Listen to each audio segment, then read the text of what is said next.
All right. I'm gonna do a little testing on the. Dude, I'm so bored, so I'm going live through Iowa. We're gonna make it to the other side. We're gonna slap James Best in the face and then go to the casino. That's what we're doing today. That's my goal accomplishment to occur today. Go to the casino in Clinton, Iowa. But plans have not gone well for us here at Young BOC Enterprise LLC.com.org. Our trucking game is definitely fallen off a cliff, man. We're just not good at this anymore. We haven't been good. Well, let's be honest.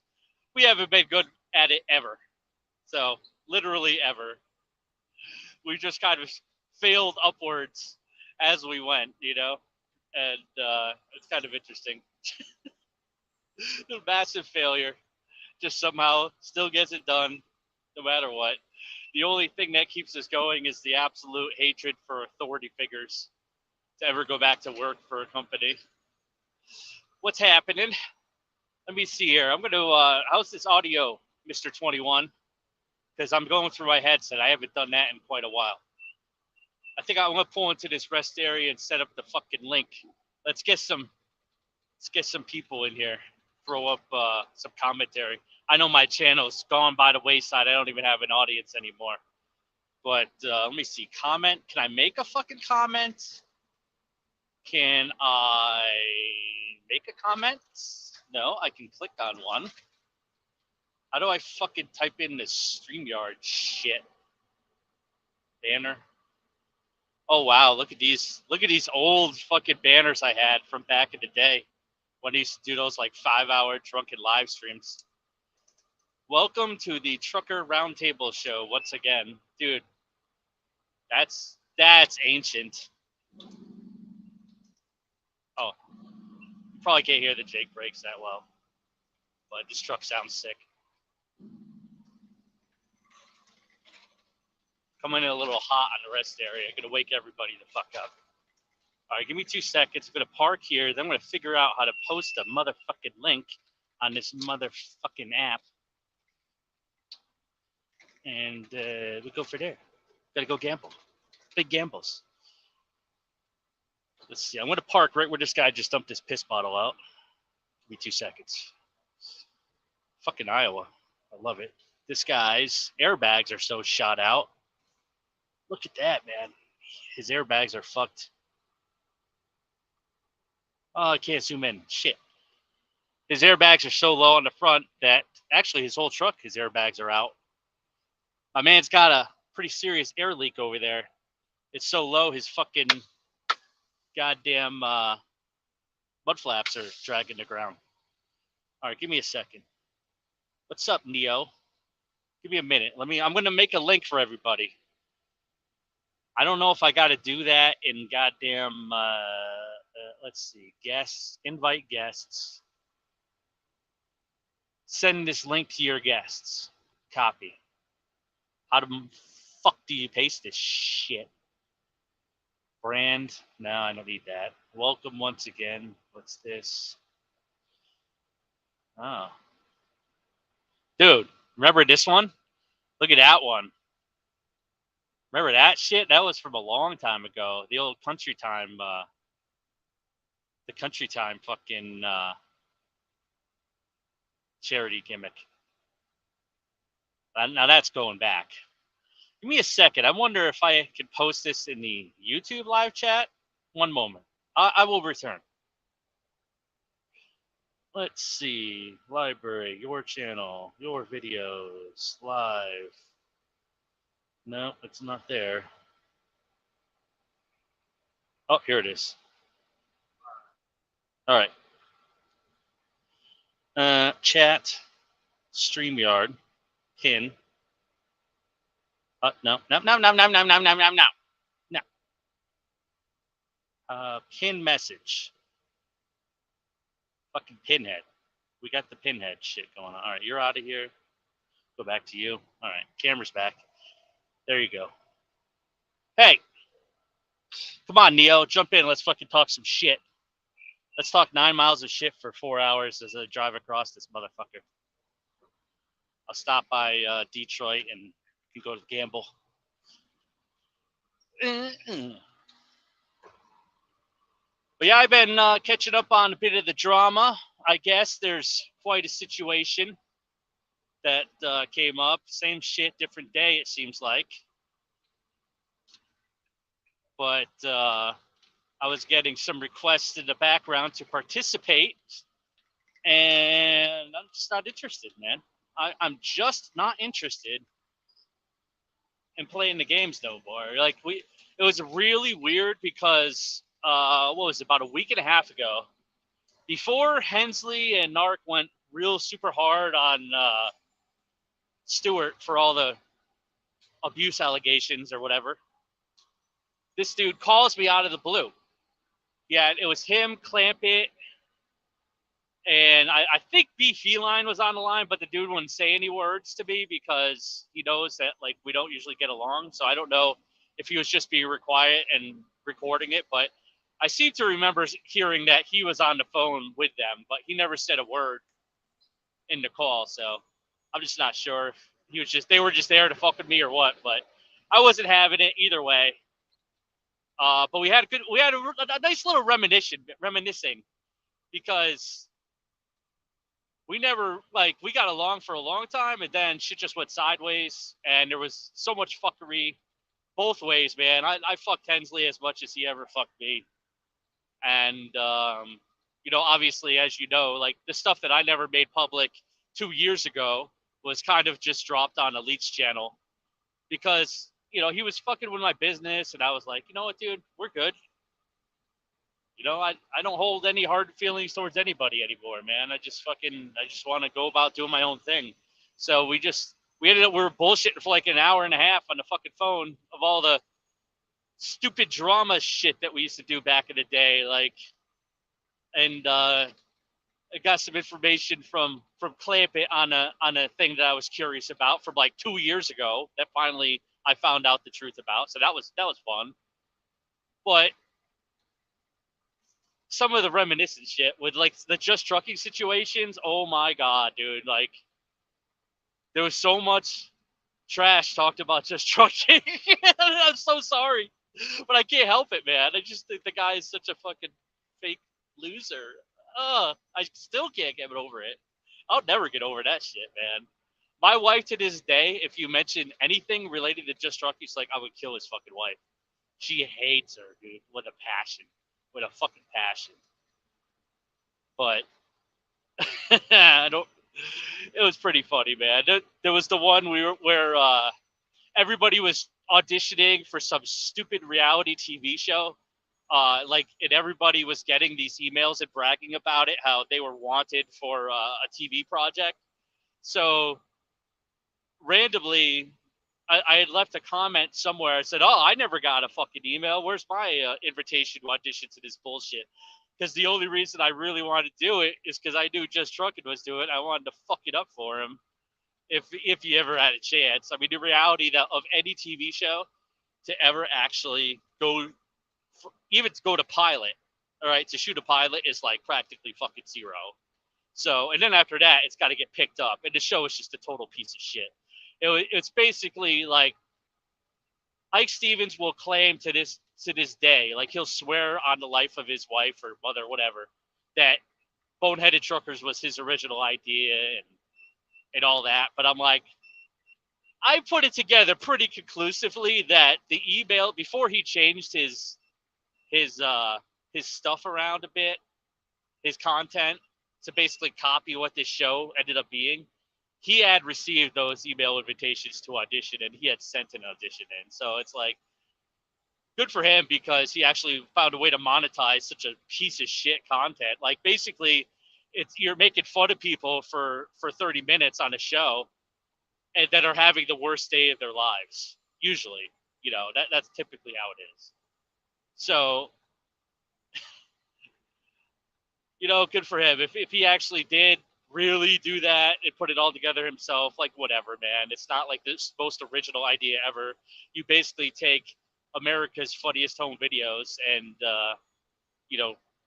voice over stupid comments of people getting into trucking accidents and making fun of Swift, which is fun, but Swift is okay. I worked at Swift. I ain't got no problem with Swift. Although a kid actually did fall out the bunk when I was training at Swift, but we won't talk about that. But yeah, man, it's a lot of reminiscing. Like, oh, we had the lady who was doing all the auditions, the casting agent. She was just up my ass about submitting more videos and more videos because for some reason they thought I was hilarious or whatever. But back then, like, I was high as fuck every single day, so it wouldn't be a big surprise if I did some really good promos. And those videos are somewhere that I never uploaded. I have them somewhere on my computer, but it makes sense. So at some point when we kind of trashed Just Truckin' to the casting agent, and I don't know if they just told him to fuck off after that or what, but we're talking like 2 years back, guys. But it's one of my happiest moments of YouTube drama. I think that's the thing I'm the most proud of, is how that whole situation went down. Because not only after that, it wasn't just Truckin' doing it. This guy Trucks had applied, and back then, like, we were fucking like kind of best friends and shit. He didn't even say a word about the show or anything. I'm like, bro, don't you think we would have killed this if we tag teamed this show together? You know, we'd be like WWE commentary, Jim Ross and Jerry Lawler doing this.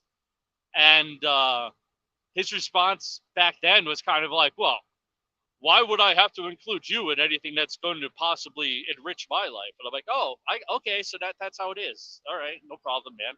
I get it.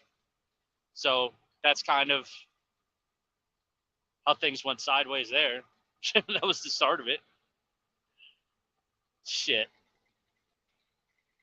How would 21 know if audio is good? I don't know. Why is he deaf? Probably, right? I guess. I don't know. I know that. I think so. I'm not sure about that. Winzard, you fuck. Starting shit. Is the goddamn StreamYard thing still pinned so you fucking losers can click so I don't have to talk to myself for 4 hours? Is that possible? Somebody else can carry this motherfucker for a little bit? I mean, for the love of God, let's go. I got to save my energy for the casino later. They got some sweet 6-5 blackjack that I can't wait to lose on. I've heard from secondhand sources that this casino has like 3 blackjack tables, and there's no high limit or nothing. They're all 6-5, and they're all automatic shufflers. So it's like just about everything that could go wrong with a situation is right there. But you never know, man. Maybe I'll just play Baccarat and fucking triple up, hit 3 hands back to back, and call it good. The odds are probably 0 of that happening, but you never know, dude. That's how you fucking hit it big. Smash them 3 or 4 times in a row and then walk away. Of course, walking away is difficult when you're a degenerate gambler, but you know, it is what it is. So yeah, dude, like, I don't know if that call was to like get me involved in some way, or because I didn't have any dirt on any of that situation. Like, everybody knows all the information that happened between me and Coach. There's like no bad blood there, as far as I'm concerned, unless he thinks otherwise. You know, this shit didn't go well financially, but you know, at the same time, he was getting harassed nonstop until he was basically browbeaten into fucking quitting anyway. So, you know. Oh, dude, so how do I know if somebody's actually in the background? Because just try joining, and then if you want to leave, you could leave. But try joining. But I don't know if it actually gives me a fucking notification that somebody's actually going to be in the backyard. What do you call it? Background? Is that what it's called? Background? On this fucking thing? I don't do machines, Leo. Like, that's just not my thing. If I could play like double deck blackjack, hand shuffled, I would do that all day. Like, a lot has changed in 20 fucking years. I was just thinking about this the other night, and does it say backstage? Fuck, where is it? more. It doesn't give me an option to add anybody. So I don't know. I'm hoping that if somebody's backstage, type it in the comments because I can't fucking see it, and I haven't used this piece of shit in forever. Theo is backstage. Well, how the fuck do I add you? You cock? Doesn't anybody know how to use this software? Layout. Well, I don't know what that is. This is the dumbest fucking thing ever. Is there really no option to add people? Now I'm going to have to stop at another rest stop to figure this one out. There it is. Guests. I see now. Fucking Neo. There you go. Add to stream. There he is. You blind son of a bitch. What's up, dog? Like, nobody was there. Nothing was there until it just showed up. So I never used this in fucking years, bro. I don't even know. It's probably because I clicked off and clicked back on again.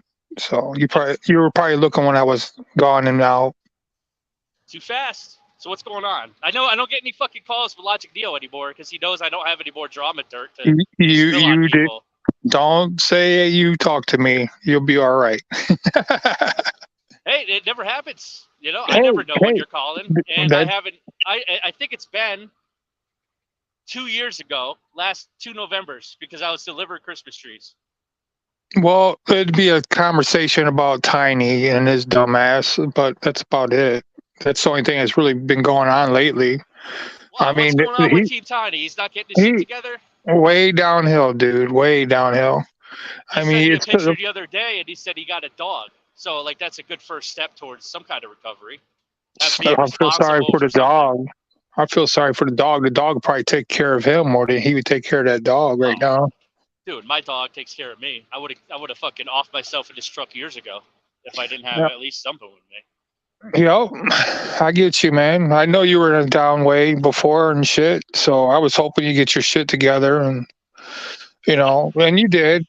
So it only took 3 months. Only 3 months. It only took a rock bottom in 3 months of fucking work every day. Right. And, it wasn't easy either, man. It's like some days I still just didn't want to even get out of bed, shit like that. But it's when you think about your past, not your future, that really brings you down. Yeah. You know, there's better things. I mean, if you get away from the house and fucking get out and, you know, seen the lake or river or ocean, you know, do different things like you were doing. You know, you were going to all these different casinos and shit. So, but in the casino life, man, if you can afford it, it's good. But when you can't afford it, you just basically got to move around doing different things. You know what I mean? It's not for everybody, and if you can't handle the swings, like, don't even gamble. Honestly, if losing $100 ruins your fucking life for like 3 weeks, no, you should never. Just fucking don't your even bro. Don't even buy scratch tickets. All right, like don't even get into gambling. If you're that precious about money, like it's not for those. If it's your rent money and your fucking livelihood, that fucking, you know, your breakfast, your dinner, your lunch, get the fuck out of here. Stay out of the casino. You know. Yep. Like that's the one lesson I always did learn, and I learned it very early on. And I only fucked up once ever when I gambled money that I didn't have or that I couldn't afford, and that was the last time I did it. We're talking like, dude, 2004, maybe, and going at least almost 20 years back. But I learned that lesson real early. Yeah, when I stayed out in Vegas for 6 years, I had the best fucking teachers, the old mob people and shit back in the day, and shit told me what was the right moves, basically. A lot of people, they fucking play those fucking slot machines like they're gonna win all the fucking time. I seen the slot machines are always winning, dude. All these old people, they go to the fucking ATM, you know, $400 or $500, $800, $1,000, and it goes right in the fucking, and they just repeat the process, dude. It's just unreal. Yep. Then they're up at the cashier's fucking, yeah, I like to get a loan against my bank account because my bank account only gives me $1,000. So I want to pull out $4,000 and I want to put it all in red. Oh, it's black. You want to hear my worst marker story ever? What's that? I had a marker. This was the incident way back in the day that really fucked me up. That I spent money that I didn't have, and I had a marker at the Borgata, but it was only for 5K. Like I didn't gamble super big like back Right. then. So Right. I was working, I was truck driving, and I actually took a load that went to Egg Harbor, New Jersey, which is, if you look on the map, it's right on the other side of the AC Expressway. So basically what I did was I parked the truck there, and then I delivered half the load. The rest of the load had to go down to Virginia the next day. So I had the whole rest of the day to gamble. So I go down, and this actually must have been a lot closer to 2013, because that's when I had that job. So yeah, there was one. This was the marker story. This is the really bad one that I fucked up the worst on. This is the biggest fuck up I ever did on my life. And it was Thanksgiving week. It was the week of fucking Thanksgiving, bro. Holiday, yeah. I took this load down there, and I'm like, oh, for sure I'm gonna win, for sure. And I go down. I had the existing marker from what I had played there before, and I blew through $5,000 in like less than a shoe. Like it was, dude, it was like 8 minutes of losing every single hand, and I lost the entire buy-in on my marker. So what do? I don't just leave, no, because that would be the smart thing to do, right? Like leave and come back on a. Well, some people double down and shit. Yeah, bro. I went back to the credit office and talked to the people back there, and I said, "Yo, I'm good for the money. Can you hit me with another 10K, and we'll go from there." And she looked at my marker history. I'm like, "Yep, you're good. You've always paid on time. Bank account's good." They did all that stuff for the credit increase, and it wasn't like, if you think you hear like 10K, that must be a lot of fucking money. Right? Not to them. Yeah. Nah, to credit, they couldn't give a fuck, man. Well, yeah, they can give less. Yep. Was this Joey Eyeglasses? Hold on a second. Yeah. Joey's new. Joey Eyeglasses, what's up, man? What's going on, man? I was parked outside your town for like a day, bro. I was stuck at the Pilot out in like 5 or 6 miles west of Flying J, or whatever it was.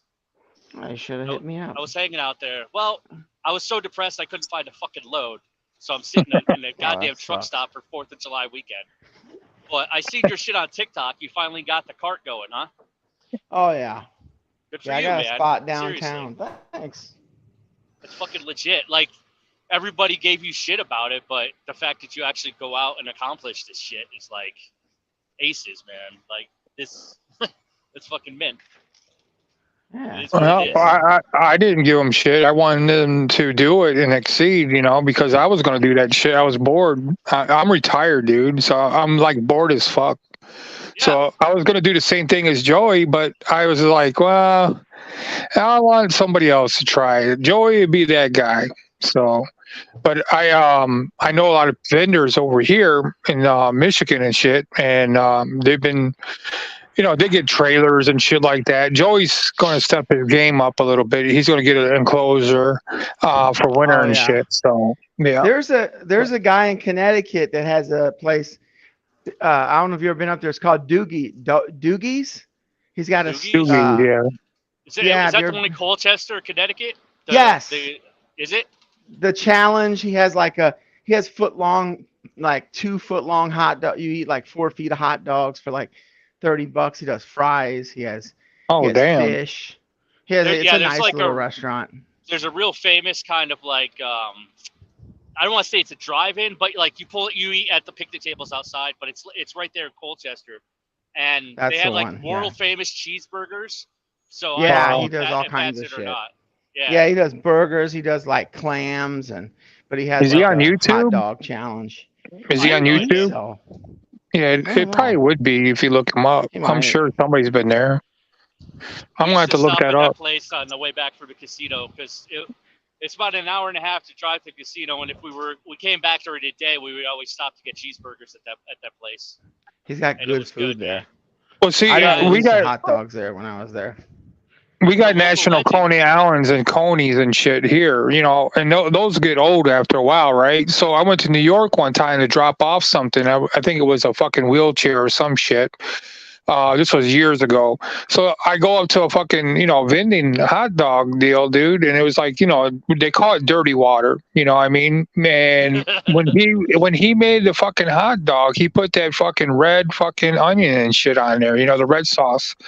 And that Oh was a yeah. turn on for me, bro. That was like, oh man, that's the best hot dog I had. I had the Chicago, the Seattle, and all these different other states and shit, but nobody can beat that fucking New Yorker, dude. Nobody. I mean, that shit was the bomb.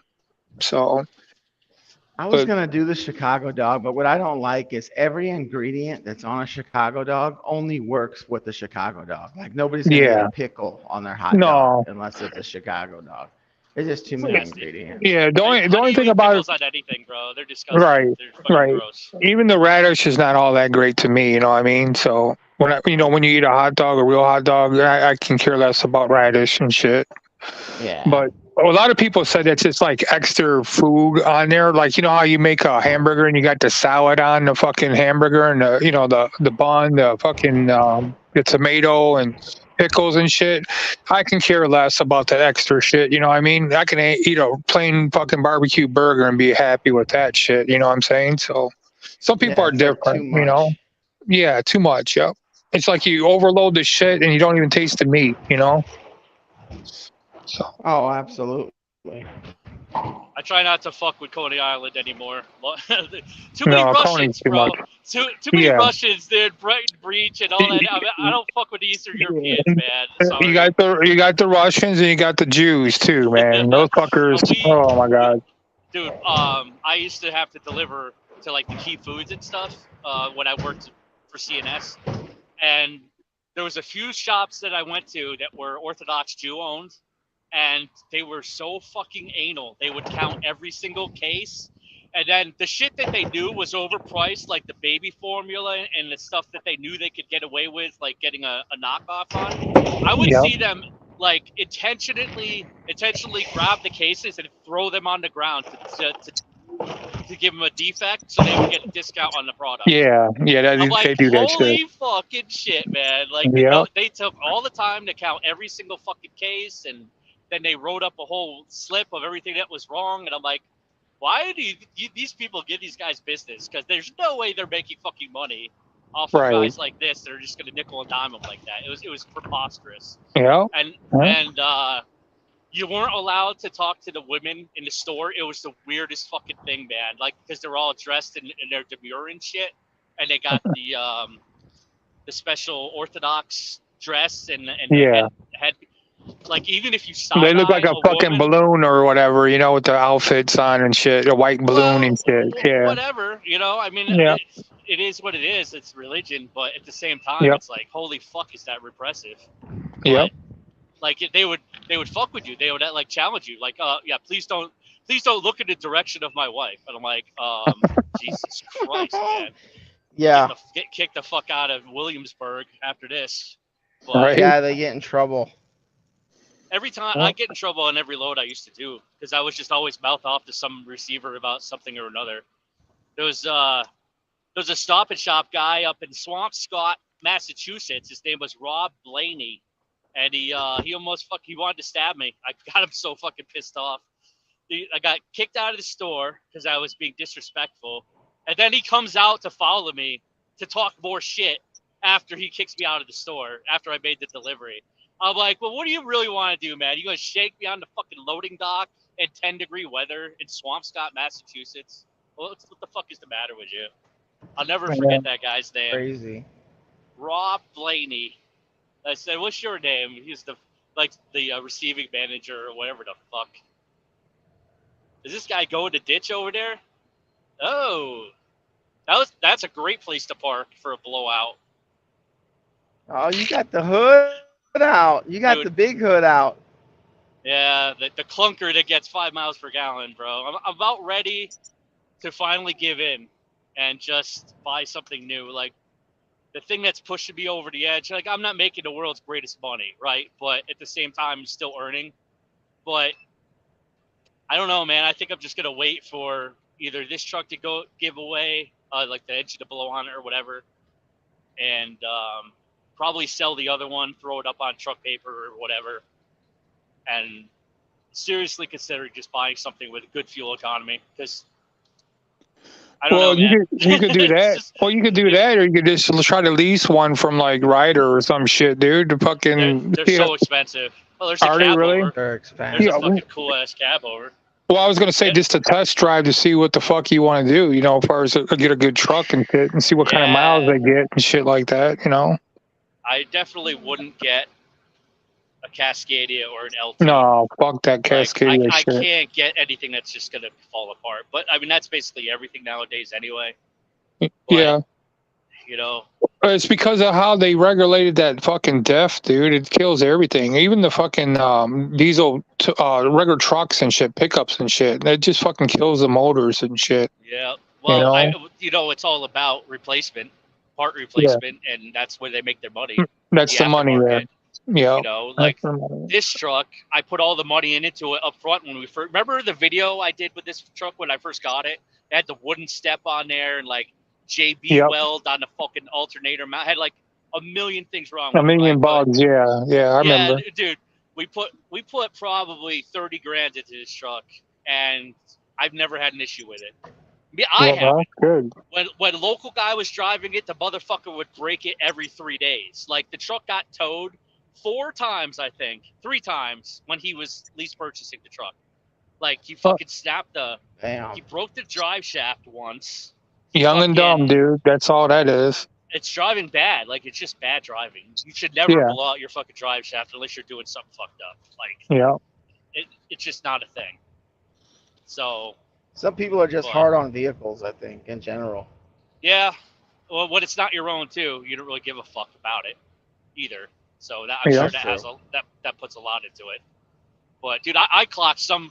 I'm not gonna say who, but I clocked someone doing 85 in this fucking truck, and I'm like, that's good, but it's not the fucking record because I hold the record in South Dakota with this truck. We didn't quite hit 100 because I fucking bitched out and I didn't want my tires to blow. But this truck can hit 100. I could attest to that.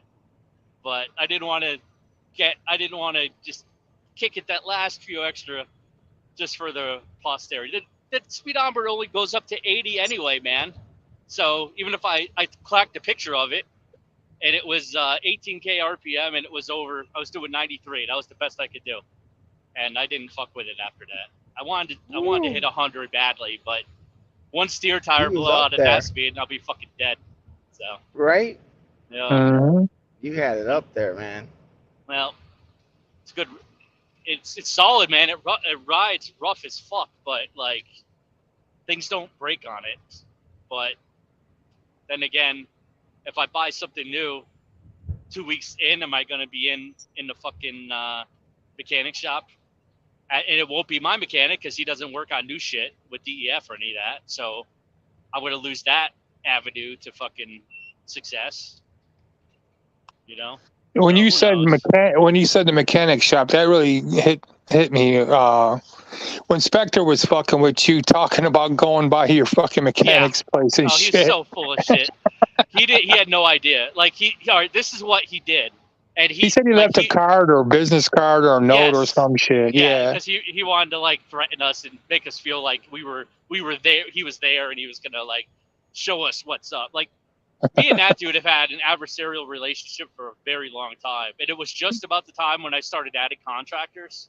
Mm-hmm. And then he just started being a fucking douchebag. So, you know, I got a lot of advice from him when I started up. And then it just went south after that. So I don't know if he like just felt he was so competitive that like he decided he had to be a fucking douche after that. You know, he fucked with Trucker Wild on when he got fired and all that was, you know, partially for him to blame because of the fucking. I got threatened that dude was going to get stitched. I was going to stitched out to the FMCSA because I wouldn't fire him. You know, and it wasn't really put that way, but that's kind of pretty much what it came down to. It was unsaid. Yeah, it was unsaid, right? But it was said. It was unsaid, but said. And after that, I'm like, all right, man, I'm never taking a call from your ass again. We're done. Right. But I don't like a year later. He said, "Oh, I'm in Connecticut. If you'd like to catch up," and this was after all the local guy shit too. He's like, "I kind of like to put our demons behind us." I'm like, "Yeah, man, I'm good." Like, right? Why introduce you back into a I'll situation be that's honest gonna with be you. fucking Spectre stupid. changed around that time too when he was talking to you about, let's just put the shit behind us. He did change. A lot of people changed him around that time and shit. A lot of people don't know this, but he even reached out to me. But he changed a lot. He right now, dude, it's like, he's not around. It's like dead. You know what I mean? So, but he's still doing his Well, thing. just You because there's know, no YouTube thing doesn't mean that the business isn't still continuing to thrive. right? And I think it's better. My mistake was putting too much shit out there. Yeah. So everybody got involved and had to have their say of, oh, this is the way you should be doing it. And I'm like, listen, why don't y'all Yeah. fuck off? You want to run your business, go fucking spend your money and do it, and I'll do it my way. Well, like what you're doing right now, you're just driving, so there's nothing to really criticize. You know what I'm saying? But when you start putting like your business information and all kinds of shit that you do, and what people try to fish for, it's just not good, man. It's not good at all because it's just something that they can attack you or use against you, and it's some bullshit. Yeah, I mean, a that's true. lot of these YouTubers, they just fucking, like I told Willie, they watch what you do on that screen. They want you to fuck up so they can just mention it or fuck with you about it, And that's what they do, Nitpick. They ain't got nothing going on because if they did, they'd be focused on their business and not yours. That's well, true. Obviously, that's just what it is. I've gotten super lucky because all the things that somebody ever fucking kind of stitched us out on, I think the Amazon was the worst one because that's what got us thrown off. And like obviously, back in the day, I had a feud with you know who, and he was always talking about that fucking Amazon video I made. So I find it hard to believe that somehow that information didn't get back to some people at Amazon or whatever. But that's my fault for making the video. But there really was nothing I did wrong through their system, Right. Which that's what pisses me off the most. Is because people are so judgmental, and most of them don't even fucking have an authority or even run Amazon, have no idea how the system works in the first place. Right. So that's what pissed me off. I'm like, right. well, and they change their system up so much. It's yeah. So it doesn't fucking matter. I know about it, so I just know that there's all kinds of people that came back to Amazon over and over and over again because in reality, you just fucking need people that knows how to work. That's it. Yep. They don't care how bad you fuck up. Just don't make them look really bad on TV and shit. That's what really comes down. That's the whole reason I made the second authority. Like we had TOF Industries, man, and it was like the worst kept secret on the internet. Like everybody thought it was some big fucking deal. Oh, you put an authority in your wife's name, we're gonna stitch you out. Like literally nothing happens. It was one of the most profitable moves I ever made. Mm-hmm. Putting because people without experience, under 2 years, you have a real hard time getting them on insurance. Like my current insurance won't take anyone with less than 2 years, period. Yeah, that's how they're all set up right now. Yeah. But I don't know because I use Progressive for the first year with TOF, and I was paying like 16, 17 grand per truck because the people on it had no experience. Like Team Tiny was put on that authority to start.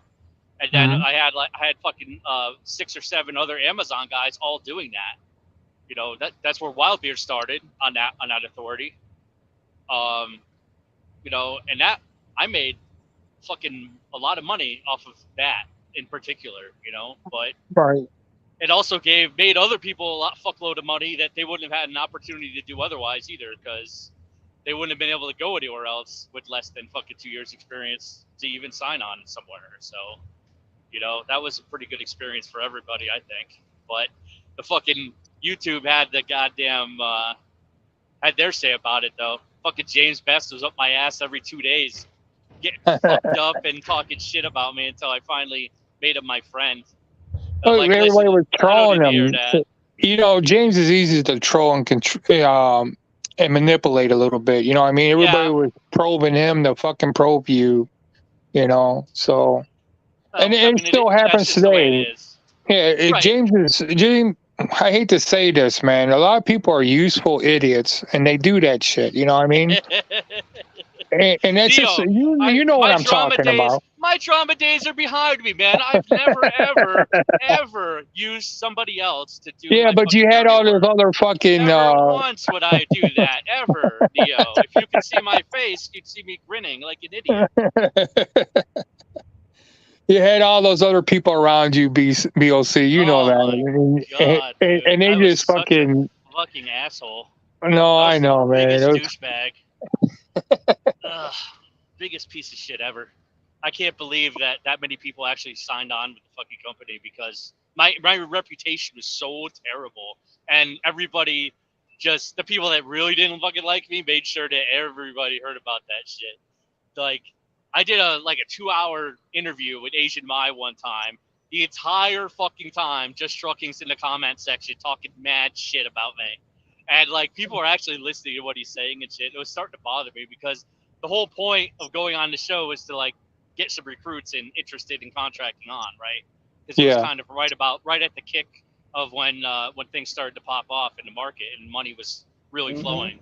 So it was like I had a bunch of money in the bank, and it was a good time to just add people on if they wanted to get added on. I would pay for their insurance in full up front. Just fucking run it, you know? I mean, I remember that video. That was the thing where, like, you were at some company and then they let you go and then you started your own authority and shit. I was like, that's pretty cool. That was another one. Back in the day, me and that dude were pretty tight because, like, I hit him up very early on when his channel had, like, nobody on it. And he was starting to put out requests for, what do you call it when you work together? Collaboration, whatever. So I was like one of the first ones he ended up putting up on channel when I worked at Swift. And I said, like, yeah, I work at Swift, but here's why. And here was why I'm not going to work at Swift much longer, because I'm planning on starting my own company and all this other shit. So that was a fun time. Yeah, I remember that. Only the lonely wants to know why I hired Coach. Let me see who. Someone's in the background. Hold on. I believe this is going to be a definite fucking troll or N-word of some kind. But let's see, because it says hot dog somebody. I don't know who hot dog F is. So, this is for Joey. Joey loves this. Jelly? Joey. Peanut butter and jelly? Joey loves this. Loves what? What is he that seems about? Like, I don't know, but it looks like a hot dog shaped as a penis. So yes, it's a very large hot dog sticking straight up. Oh, whoever like Eric Galvez is. Do you know Eric Galvez? Because that's who he is. So I don't know, but you got to go. We're not gonna fuck around. Oh, I've seen that Eric name. It actually shows your fucking name when you come on. Dumbass. That's just so you know, when like I click on Dio, and it just because he's smart enough not to put his actual name on there, so his name comes up as Logic Dio authenticated with YouTube, right? So just be careful. That's a little education for you, because that's an easier way to find out. Don't be like, that's does it have my name YouTube or does shit. It have the Flips Franks? It just said hot dog something was his name, and then his actual channel name was like Eric something or other. But it's all good, man. I welcome all trolls, dude. We used to have the fucking troll contest on this channel. The best troll names won a prize, like, but it was never given out. So you lose. Coaches Can't Ether won, but they fucking lost because they never came forward to collect payment, and I never found out who it was. So whatever, you had your chance to get your $250 fucking gift card. So whoever Coaches Can't Ether was in 2021, you won the fucking contest for Troll of the Year. But they never collected, bro. They never came forward with who they actually were with a Cash App or anything. So I figured you hired Coach for to recruit for other drivers because he's got a big following. There you go. That's the exact reason. Joey, we were just talking about useful idiots just about 5 minutes ago. So. Well, I mean, it's not my first day around the block, Neo. It's marketing is key on certain things, right? But it's like in that situation, I had been playing that card on Coach for probably about 7 months to try to get him to just dump GP Transco and fucking come over and run. He didn't even have to run shit. I didn't care. And there was no pre-organized conversations about I want you to make recruiting videos every 2 days or this and that, and I'll kick you some money. We didn't even talk about a compensation package for that shit. But it ended up, after he decided to come on, I decided to make it universal for everybody to have the same exact fucking revenue profit sharing gimmick, right? So what I decided to do across everybody, anybody that brought somebody in would get 2% out of the 10% that I was taking. So that person who recruited that guy would, as long as they both worked at the company, the guy that brought him in and recruited him would collect 2% of their fucking revenue every week. You know, I mean, some guys might want $1,000 up front or whatever, you know, but over time, if you actually you'll make more money. Good, at 2%, like, and somebody's gonna make, and that's gross money too, by the way. So that's the first thing that comes off the gross. The 10% is the first thing that comes when you subtract, when you do the expenses. So, you know, it's 10% of gross is what comes to the carrier. So everybody's getting 2% of the gross out of the 10 that I was paying. So I would be collecting 8%, and then eventually it got too hard to keep track of. So, and then everybody that had been recruited ended up quitting anyway. So the whole 2% thing, just, there wasn't a reason to continue it after that. So we just did away with that and didn't bother with the recruiting thing anymore. And I just dropped the whole percentage to 8 instead of 10. So everybody that was running for me was running for 8%, plus like $450 in fixed costs per week. That was what everybody was paying. So I think that's the way to go, is have contractors, and you either have to invent something to make a lot of money, or you have to have people working for you. It's just I'll be back in 10 minutes. All right, Logic Neil. Yep. Yeah, it's a volume game. I always looked at it that way. Other people look at it and try to take too much of the pie, you know, and the people that we were talking about earlier, that was one of them, you know, take way too much money out of the pizza pot. You know what I mean? You know what I'm talking about? Yeah. So no, you want that volume. It's too greedy, and you want to be able to have the people that are fucking working for you actually make a goddamn living too. So I always felt like 8% was extremely fair for what I was doing, because I wasn't doing any dispatching. I wasn't booking loads for anybody. I would just handle everyone's paperwork and pay them every week, and they could use my fuel cards and shit. Whatever they needed, every resource was available to them, including fucking capital to borrow, which several took advantage of, obviously. But no, I think I've always said that to Tiny. I'm like, he seems like he really tries to help people. Oh. Well, I used to. Now I'm kind of like, I'm going back to selfish mode. Got burned too many times. Yeah, it is usually what happens. That is what happens. But I say on the whole, like, out of 16 guys, having only 2 bad experiences out of 16, I think that's pretty good odds. That's 1/8. That's 12.5%. You know, failure rate on contractors is the way I looked at it, and I think that's acceptable in any business, something like that. So yeah, like, it's gonna happen. Just like if you got a retail store, like, there's no way to stop people from stealing. No, you're just like, it's gonna happen. Like, it's priced in, you know. It's just fucking priced in at that point. So even as much work as they try to do in California to stop all the stealing and whatever, it's like, close the store. Obviously, if you have such a problem with it, just close the fucking store, because you can't control it. You can't stop somebody, like, and detain them. You know, you're gonna have a real hard time getting sued in those cases if something happens, like there's an altercation or whatever, and you call the police and they don't even show up to this shit anymore. So what do you do as a retail shop? You kind of just gotta fucking deal with it and find a way either to accept the shrink or fucking move on and find a different way to do shit. So, how is things where you're at? I heard, like, New York, it's so bad that cops are, like, afraid to fuck with people. They don't even bother. No, dude, like, whenever you see stuff like that on TikTok, it's always the worst possible situation that's shown. Like, you go to walk in New York or whatever. Obviously, I don't. I'm a fat guy. I don't walk in New York, right? But it's like, you hear it's crickets, man. Right? Just normal shit is happening.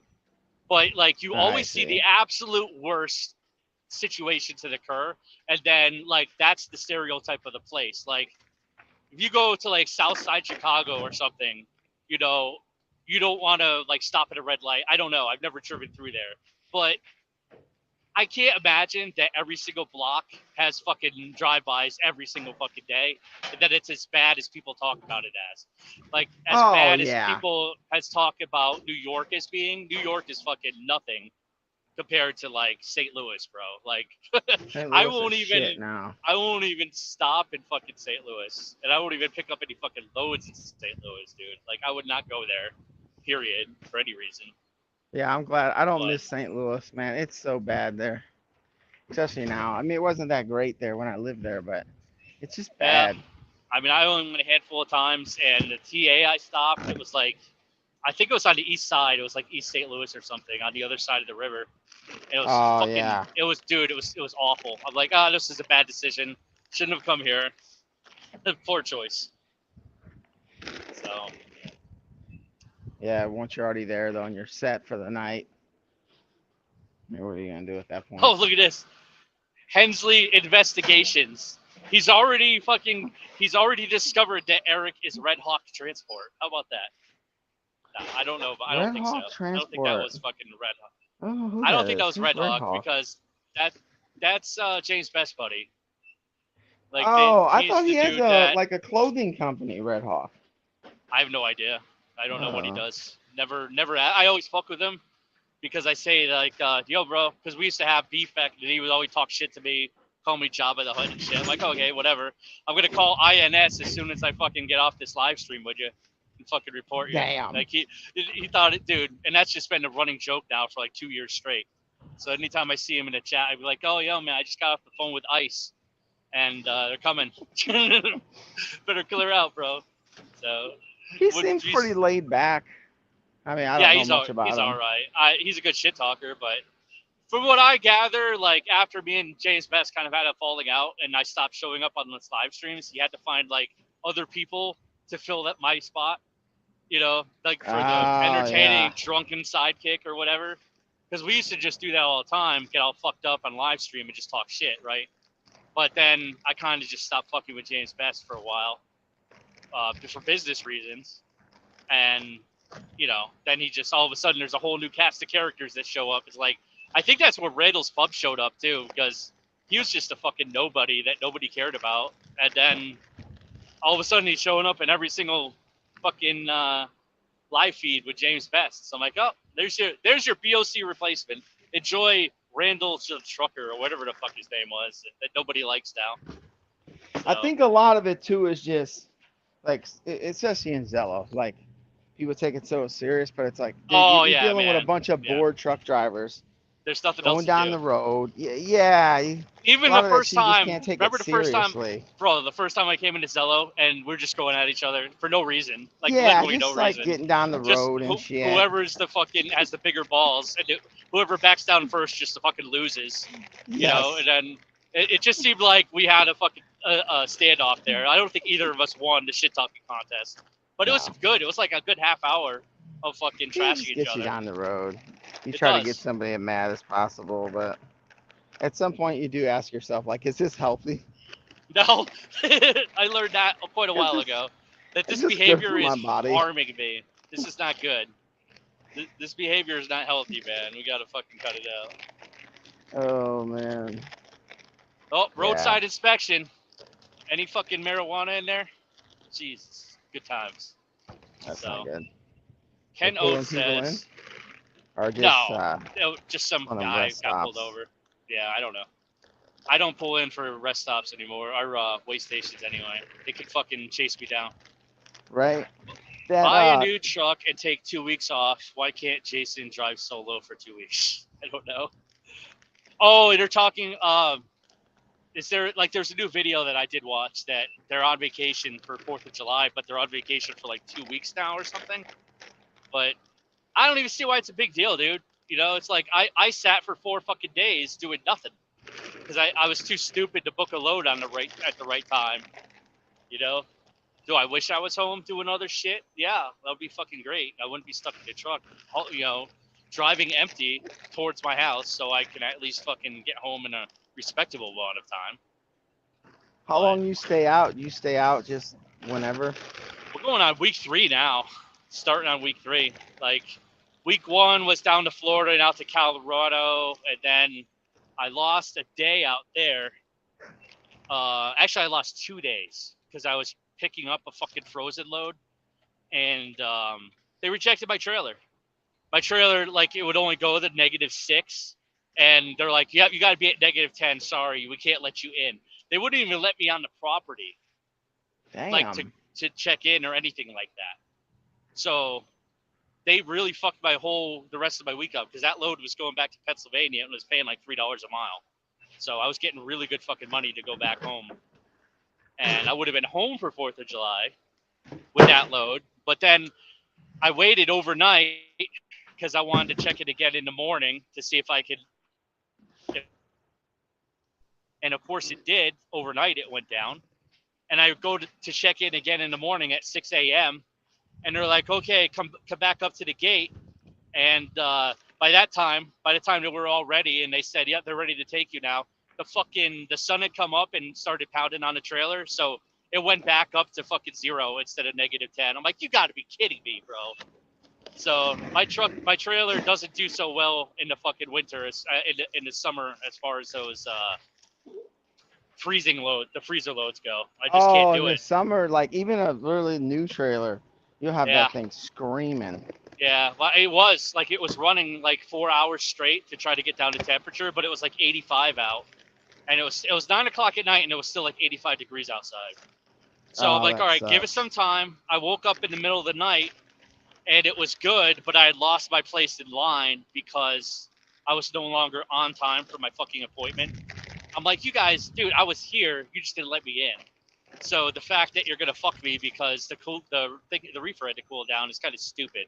When it's probably gonna take you fucking 4 or 5 hours to load me anyway. At least. Yeah. Yeah. So just put me in the fucking door. By the time you're ready to load, it'll be good.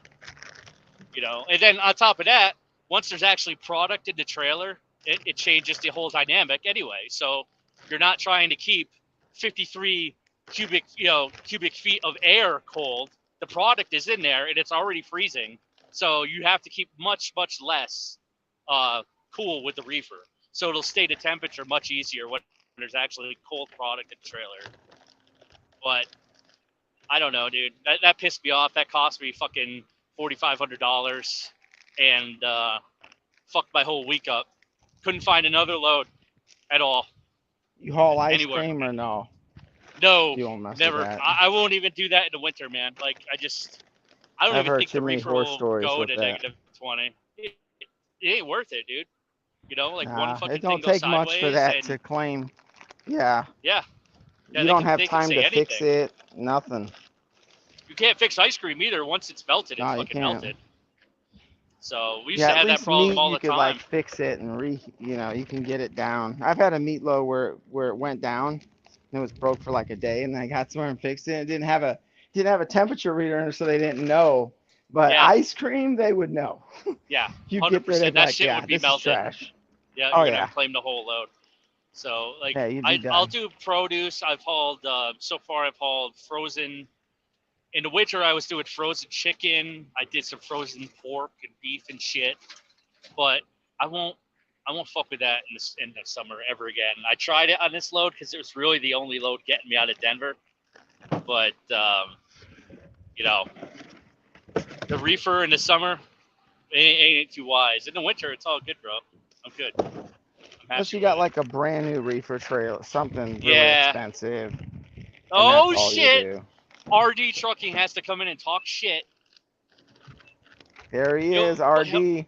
That's the reefer guy. He'll love this. Hold on. I got to take the Country Time banner off. And, hold on. Then you can actually see my fucking name. What did I sign up as? There's Carlos. RD Trucking Fan Club President. That was the last time I streamed on StreamYard. I was the RD Trucking Fan Club President.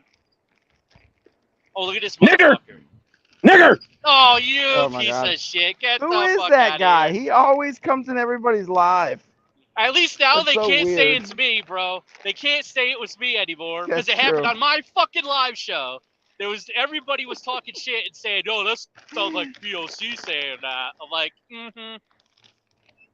There you go. That's so funny though.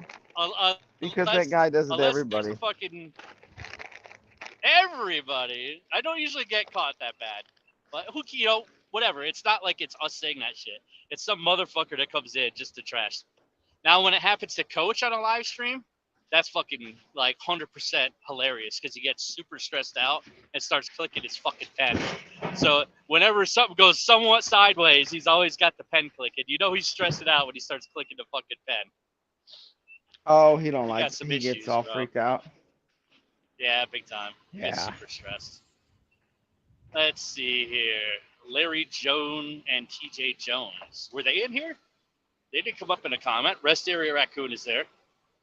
What's up, my fellow Connecticut Idian? Connecticutans. Connecticutans? Yeah, I know. Oh, yeah, fucking RD. I thought you quit, dude. Why don't you come and click the live stream, come in here and explain what happened with your company, RD, because I was told that you fucking quit and you sold your shit and you're working somewhere else now. So why don't we clear all that up? Come in and let's hear the RD story, because more people are going to be interested hearing it on this channel than they would on yours anyway, because of the tinfoil hat shit that you get into. So why don't we get Kevin Costner in here? He could fucking give us a life update. If you were going to sell the Peterbilt and the fucking reefer way back when, you should have told me, because I actually had the money to buy the motherfucker. And I probably could have been riding around in that right now instead of this truck that gets 5 miles to the gallon. I don't think RD is, he's not brave enough to come in. That's the old man, dude, RD. He never fucking said it. Why? He just wasn't making enough money, I guess. He couldn't make the payments. Is there any other explanation to why a business would fail? I don't think so. So that's all I can think about. Scott Bullock. What, he's still trucking, ain't he? What's up, big BOC? Still big. Still fat. Still big. I don't know. The last I heard, RD went to work for somebody. Oh, well, like he signed his truck if on your with truck somebody, only got 5 to 6. Oh, is that so? He got rid of his authority and just went to work for somebody. Well, there's no shame in that. Wherever I don't think he's the guy that could ever work for somebody. I mean, he's been Nah, that's kind of thing too long. Kind of out on that. Yeah. You know, but I could see if just doing a spot market. Yeah, I mean, I'm not making a ton of money doing this shit. Couldn't find loads that paid exactly. I actually had to haul a dry van load with the reefer, because it was actually the dry van load was paying better than the fucking reefer market was, surprisingly. So, and that just happened, which is lame. I don't know why that is, but if that's the case, I'll just take my fucking dry van around and run that shit. Yeah, whatever makes the money, like. I guess. What are you doing? Eating like 15 bags of Cheetos No, over there? I'm making my Cheeto dust. Oh, that's what it is. I know they're Cheetos, because I know Cheetos, bro. I know Cheetos. And I hear that shit. And I'm like, how many fucking bags is he opening over there? I gotta make my Cheeto dust. I don't know, these kids like they like the Cheeto dust on these cheese dogs. Where's fucking Team Tiny? Let's get him in here. Get fucking Team Tiny in here. Go tell Team Tiny to fucking click my link. I don't know. I'm on the phone, so I can't fucking call him or anything. I'm like, I need to hear all about the dog. I need to hear about the truck that's never gonna get back on the road, because every time I talk to him, he says that, oh, tomorrow I'm taking you to get PM'd. And it never happens. So I guess it's time to fucking check in on Team Tiny, because he's been this is kind of rude, but we actually had a BOC death pool for which contractor will die next. And Team Tiny was at the top of the list, unfortunately. So I'm hoping to change that, because I didn't put money on him. To be honest, I didn't put money on anybody. So there's no. It was kind of a joke that ended up going around with fucking.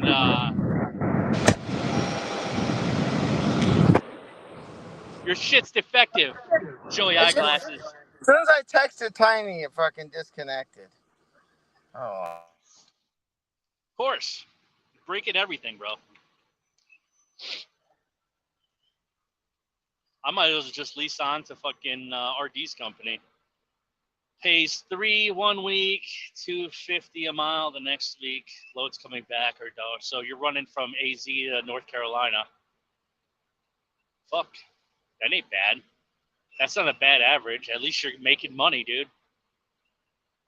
Is it ice cream? I hope it's not -20. Although you did say your reefer was quality, so I don't know, man. I lose another 50 pounds. I might just fucking bust a flatbed out again. Start throwing straps. Because that money hasn't fucked up. You ain't never going to have a problem of finding a flatbed load. I'll tell you that. Then just switch to the reefer in the winter. That's probably the best strategy. Is there still... I still got that flatbed that I used to do the fucking Christmas trees on. And that's just sitting in the yard. It's not doing nothing. So. But that was what shit was paying. Wisconsin to NC and back. Oh, so it's not Arizona.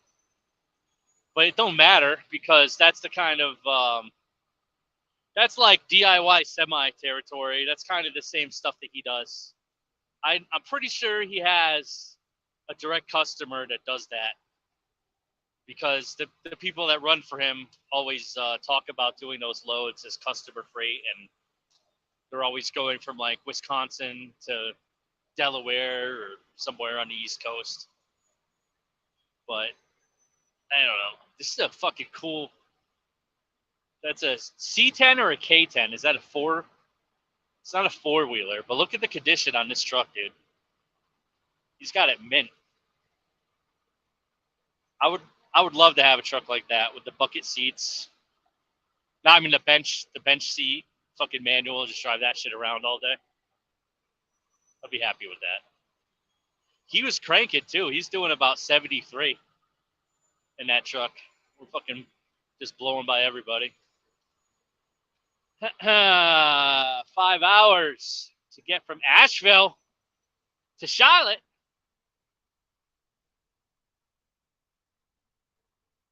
On I-85.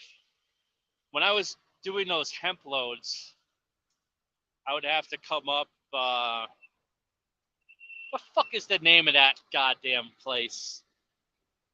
It's not Mont Eagles, the 24, going up to Chattanooga. Fancy Gap. Fucking Fancy Gap in Southern Virginia. Dude. I had the old Kenworth with the C13 in it, and I had a full loaded nursery. I took that truck with me one time to do that load back in the day. Ran down to Lenoir, North Carolina. That's where this guy had a huge nursery. He had like 15 different fields there. And dude, it was overloaded for sure on the flat.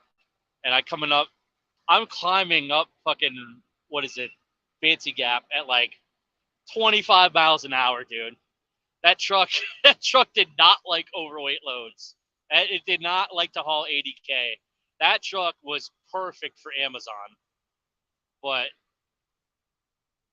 I feel kind of bad because we sold it to this guy. I got 24K for it. I paid 18 and I put probably 20 into it over the course of the time I had it. And that truck was lease purchased to fucking Trucker Wild. And then when he was gone, I used it sporadically because it was a super comfortable truck to ride around in. Like it was a very small sleeper. That was the only thing I didn't like about it. It had I think it was just a 60 inch, because my other Kenworth T800 has a 72 and it was much more roomier, but it wasn't quite a coffin sleeper, but it was still too small for my fat ass. So that truck, the guy that bought it ran it for like a year straight with no breakdowns. And he was doing coast to coast movement household goods moving for Atlas, I think. It was some independent that ran for Atlas. The fuck was the name of it? Cato something, Cato Logistics Group or whatever the fuck. So I guess he finally decided to get out of the game, or he bought a new truck or something. Maybe because he was going to California with a non-carb compliant truck. So I don't really know how well that ended up working out for him. But my mechanic said that he never claimed to have an issue. Like nobody ever said that he got stopped and turned away at fucking at California DOT when they check you. So that got me thinking a couple days ago when I was looking for loads. I'm like, because there were a bunch going to California. I'm like, why don't I just take a chance and bring a load out to California and to Ontario or whatever, and then try to get a produce load out of there just to see what would happen. I'm like, is it worth taking that risk to take this truck and the trailer, which is definitely not carb compliant, and seeing if they would just turn us away with a fucking load? Then you got an issue on your hands. How the fuck do you cross-stock that to somebody that's actually going to deliver it? So maybe someday, if I ever go out west again, I'll try to go into California empty just to see if they would, do anything. Like if I go to Phoenix or something, maybe try to just deadhead into California and see if they stop me and say, oh, yeah, you can't enter. Your shit's not carbon compliant. But that would be interesting, just to go down there and see what we could get away with, right?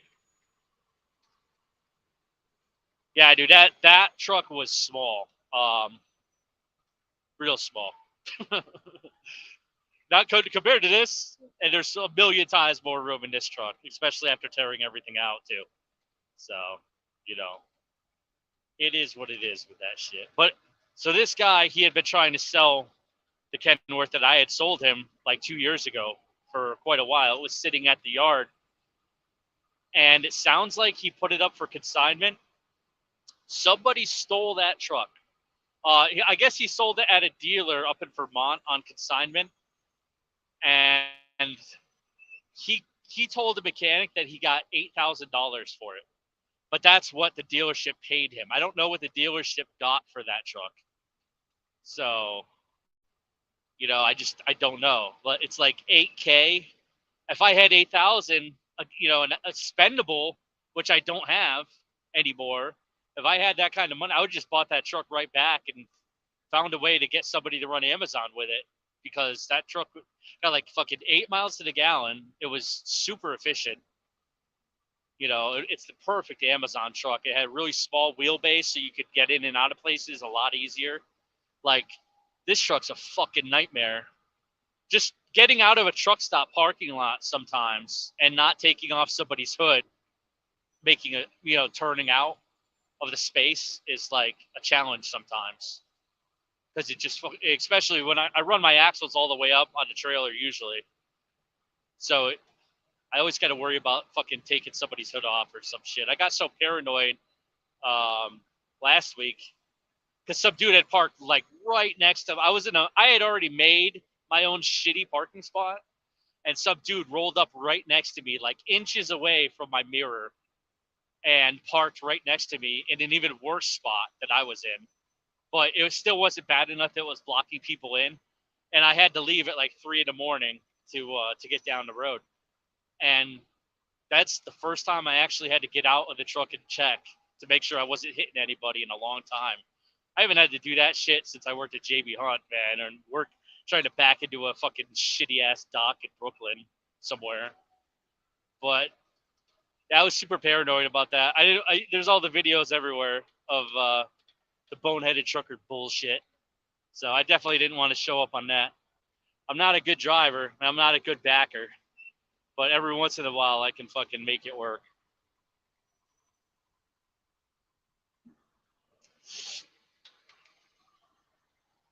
We almost ran out of fucking water yesterday, dude. I've gone through 9 gallons in, what is it now, 15 days, 16 days, going on week 3. I should have brought more water. I bought a huge 5-gallon fucking container. Filled that shit before I left. It seems like I'm going to have to carry 2 of those with me now. But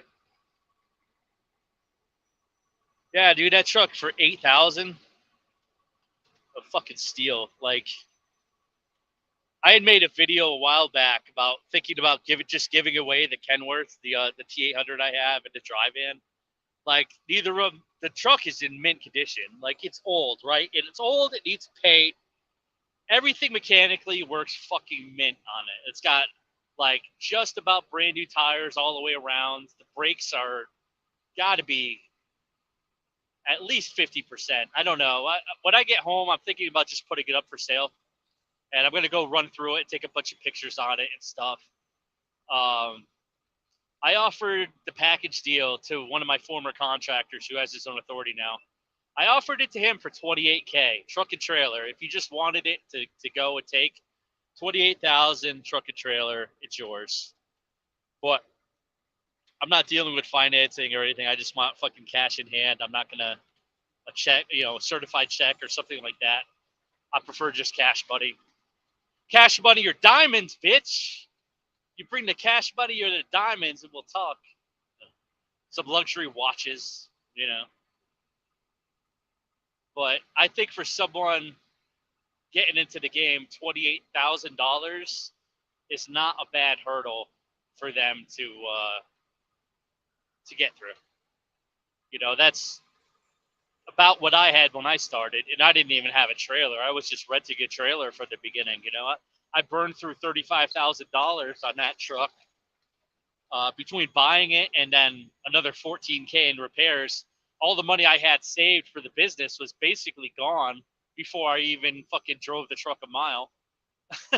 So back in 2019, man, I had to fucking borrow money for fuel, and from my friend, I had to borrow $1,000, and I'd be like, dude, I'll get it back to you, because I wasn't doing quick pay or anything, and I wasn't doing any factoring, so I didn't yet have a cash flow. So I had to borrow money just for fuel until the checks started rolling in from C.H. Robinson. It took them for a while.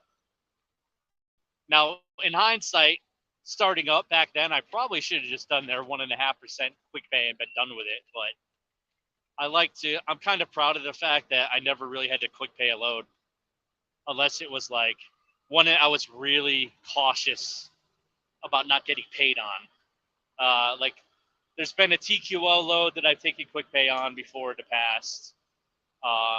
There's a couple that contractors did that I didn't really want to have to chase after the money. But in all the time, is this the Western Star? I'm in the Western Star right now. I'm going to sell the Kenworth, the T800, the first truck I drove in the original videos on the first channel. So I was considering just giving it away, but there's too many things that could go wrong with that. One, nobody's going to be happy with the method you choose to just give it away to somebody. So that was out. Like, I got some feedback on it, and a lot of people like the idea. They're like, oh, that's good. Whatever. And a lot of people threw their hat into the ring, like, oh, well, pick me. Here's my story. I'm like, I just wanted an idea if a giveaway on YouTube is even a good idea. I didn't mean like, here, give me your story of why you deserve it, because it didn't seem an appropriate way to fucking choose. You know what I'm saying? Like, it's very arbitrary, right? And it's too easy for someone to claim, oh, that's favoritism. He gave away a truck to somebody for whatever reason, which is kind of dumb. It's like, it's my truck. I give it to who fuck I want. What difference does it make who gets it if it's somebody you don't like on YouTube or whatever? But I didn't really want to get into all that. So I decided, after a lot of the comments I got in that video, I just was like, I think we'll pass on that idea. So I'm either going to just keep it. When I get home, I'm going to, do the best little cleanup job I can. Maybe I'll even hire a detail team, because the inside's a little bit dirty. So maybe I'll just do that and get a bunch of pictures of that in the trailer, all the brakes and all other shit. And I don't know, man. I think asking 20 for that truck is fair. And I originally wanted 15 for the trailer, but I decided that I would settle for both for $28K, and I would just sell it. So anybody is interested in a 2000 Kenworth T800 that runs fucking mint, gets about 5.5 miles to the gallon. It's not a bad deal.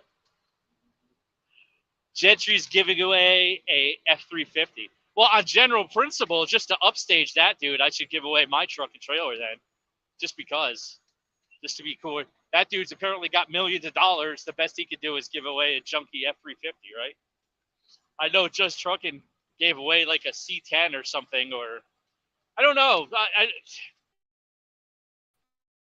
was like a young fucking scam. I think, because I don't remember seeing the video where somebody actually won the motherfucker. It's got an N14 RD. It's my original Kenworth, the first one I got. It's really high geared. It's 377, so you're not going to be doing fucking 80 miles an hour down the highway like I am right now. But, you know, it gets you where you needs to go, and it fucking climbs good. It pulls really well on hills, even with 80,000 in the box. But the last time I went to drive it before my insurance went up on it, and the IRP came off, I was going to do 2 loads down to bottled water loads, and it didn't end up panning out because there was a fucking 4-hour line at the Niagara bottled water plant. So I was not interested in doing those loads any longer after sitting in that line for 10 minutes. I said, we're just going to turn around and leave. So I fucking booked off on those loads, and that was the last time I drove it. But the fucking AC still worked and everything in it.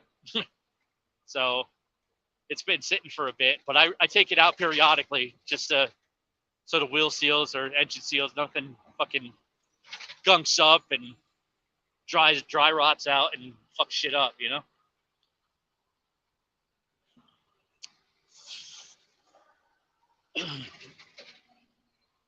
My first contractor actually drove that truck for a very long time. And like a lot of the repairs that were done on it were done on, he ended up paying for them, obviously, because he was putting a lot of miles on the truck. But it has a really good maintenance history on it. I got a whole fucking file from even when the motor was rebuilt. But that was like fucking 8-9 years ago, dude, you know? It's still got like 600K on a fucking rebuild, at least, and at a minimum. I think we did 2 injectors on it, maybe one injector went out. I'm not sure. I have to look, but it was like an injector. There was a drive shaft yoke that had to get replaced because dude fucking cranked it a little too hard. Fixed that. Completely redid the AC heating box, so it's like super fucking cold now. And you get super cold AC in the back too. I mean, it doesn't have an APU on it, obviously, but you could throw one on there. Go buy a fucking green APU for 11K. My opinions have changed on the green APU. I'm not down on them anymore. It's actually been working fucking mint. I got no complaints about green APU anymore. So, yo, is the fucking link still pinned up on there? You should come in if you want to bullshit. I'm fucking talking too much shit here. I don't talk this much, ever. Let's see. With a purchase of a RIP Old Yeller t-shirt. What? That's funny. Old Yeller. I honestly, since all the drama with Gentry, I haven't even looked at what he's been doing. I just don't care. You know, I said what I had to say. Me and Shane are fucking good. Like, we finally reached a, I don't want to say gentleman's agreement, but it's like I apologize to him for my behavior because I was out of line. And, you know, we fucking just shook hands and went our separate ways, which is good. Like, that, I need that kind of closure in my life. I can't have shit just go sideways and just have to deal with it for forever and have it unresolved. So I'd like to get all my conflicts fucking resolved. There's only one left, honestly, but I don't think that one's ever going anywhere, and we're good with it. We're just gonna have to live with it, man.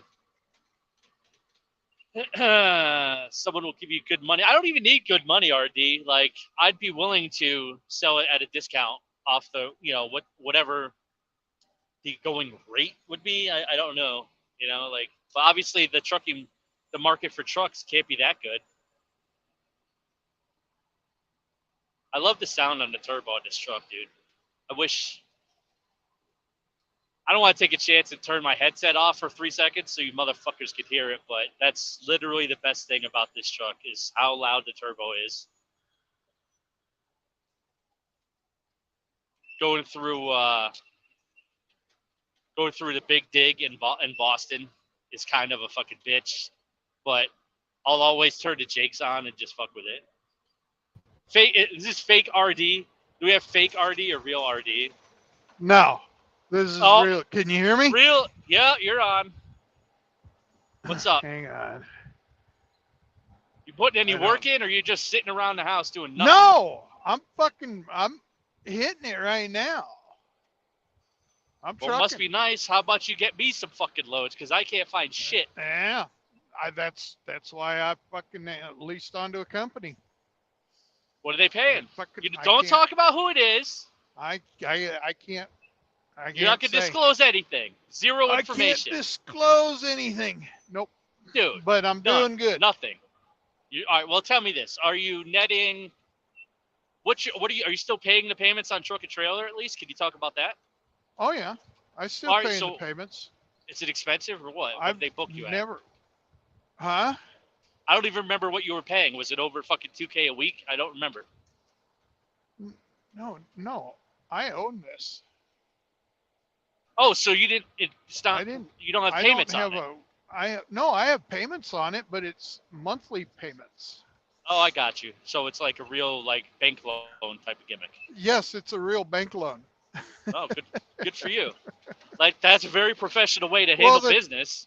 I thought you would just put it on a credit card, bro. No. Other people. The truck is man. I couldn't get enough credit card, and neither could he, to buy this truck. I don't know. When did you buy it? Was it over 180,000 when you bought it? At least disclose that information. How much did you spend? How much did you spend, RD? Come on. It was. And was it worth it? Answer those two questions so far. Yeah. Worth it. I mean, if I can get it paid for, yeah. But. Yeah. No, I bought this truck in 2018, right before truck prices started going up. Now I had to do a lot of shit because I bought out a lease. Because it started out as a lease. Brand new, was it? It wasn't brand new, right? It was brand new, yeah. No kidding. This truck had 25 fucking miles on it when I picked it up.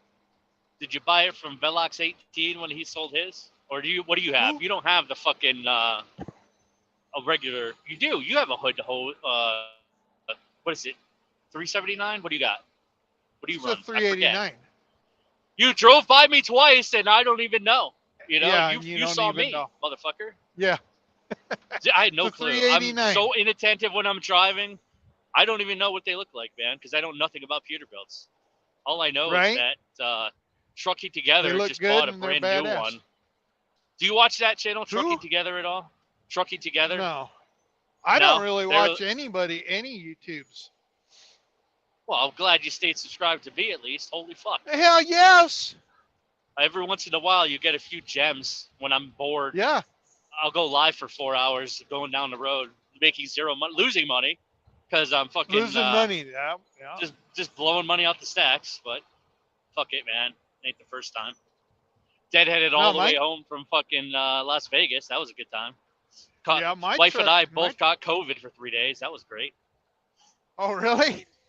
Yeah, we figured it out. Wait a minute. You deadheaded all the way out there.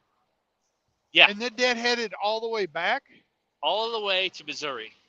That was the first place I found a load. Damn. I got so fucked in the ass on that trip because the biggest problem was trying to wedge in the vacation with the time off that the wife took off from work. So she had a very specific period of time where we could just go. Let's see. I saw you the last time was when you were going to Vegas. Out, yep, Kansas, on the way out. Yep. And so I was coming out. That was the second time. That was the second time. Well, right. Because the first time you saw me rolling through Nebraska or something. Oh no, it was also Kansas. Illinois. Illinois. Yeah, I was going to Denver on that one. Yeah, that was the first one. I didn't see you. We missed each other, but you were doing a live stream going down the road. Yeah, and you're like, oh, I know, I'm there. I know where the fuck he is. Shit. And then the second time, we literally passed each other on fucking, what was that road? Like 80, 54? 85, 54, whatever the fuck it is. Yeah, the one that jumps through from New Mexico going up northeast. Like that, yeah. But that was the last time I went out under my own authority. And yeah, it wasn't that long after. There was just no, and I actually was like, went what home. The fuck's going on, man? Is it still? Yeah, I actually went home before that to hoping that things would reset, because sometimes that would happen to me.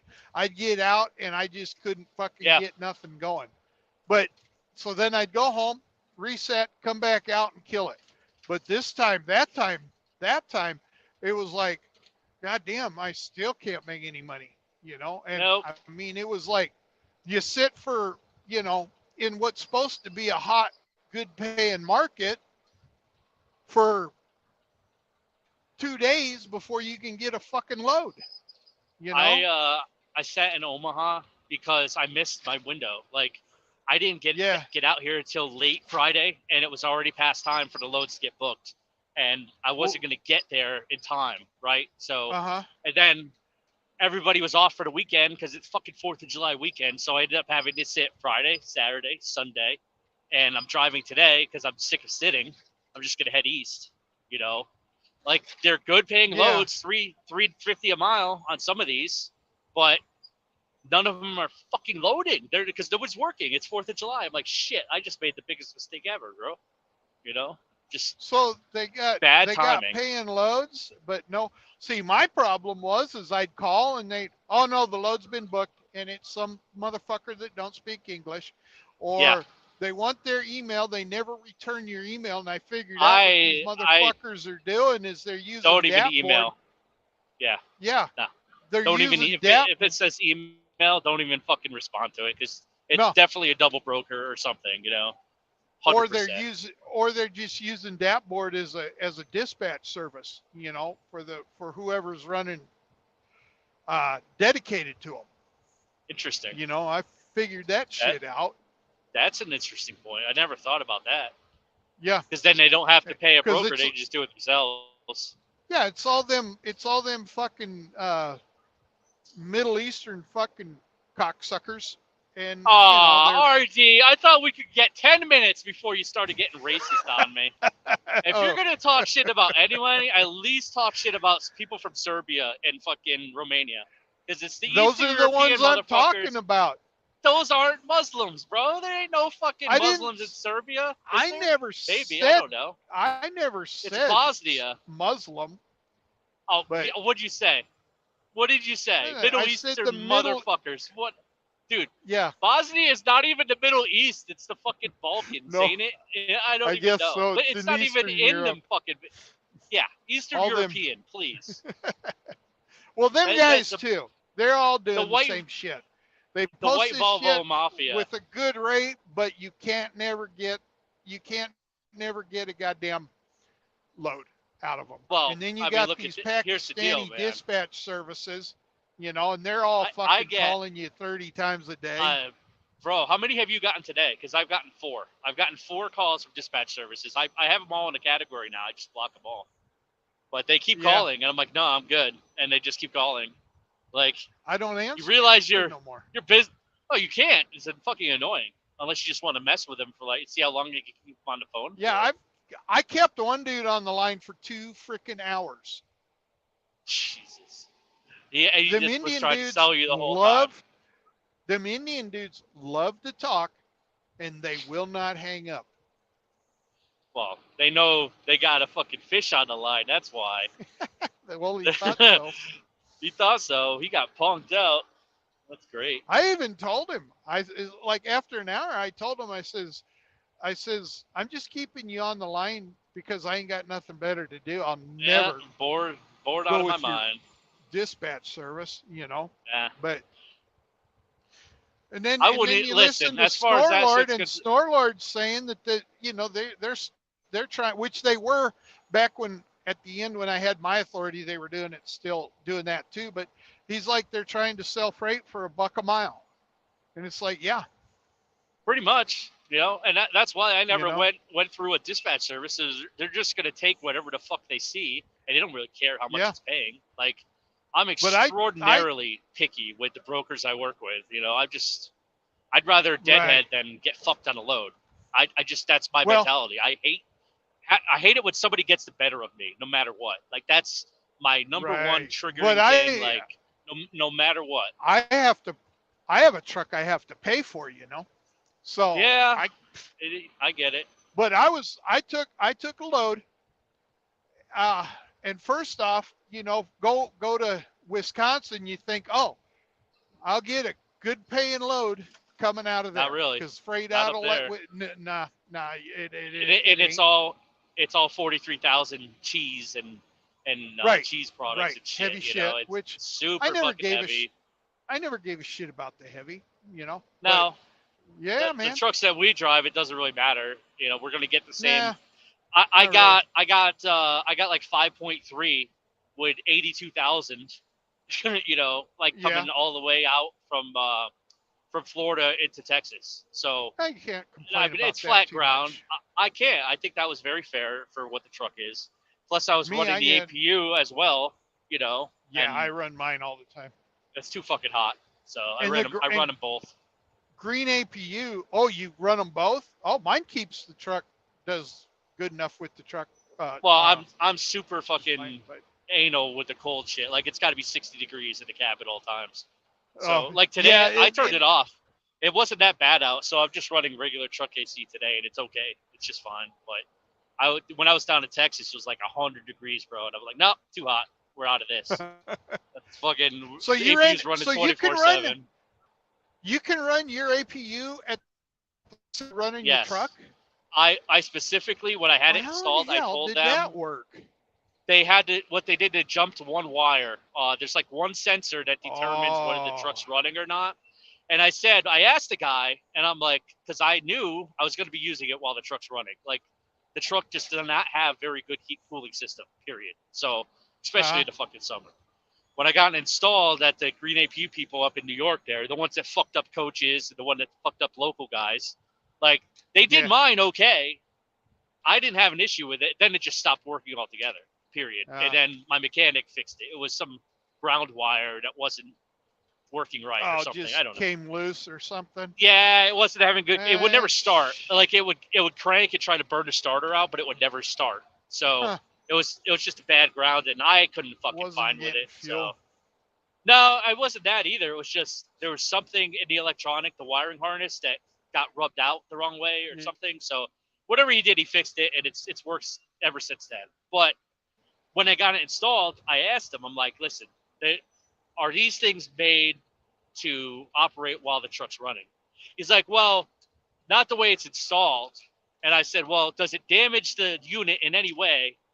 Even to run hot coolant through it, because with Green, they pipe it right into your truck system, your own, the rate, so it keeps the block warm, whatever. Yeah. And it has its own independent Freon system that it goes.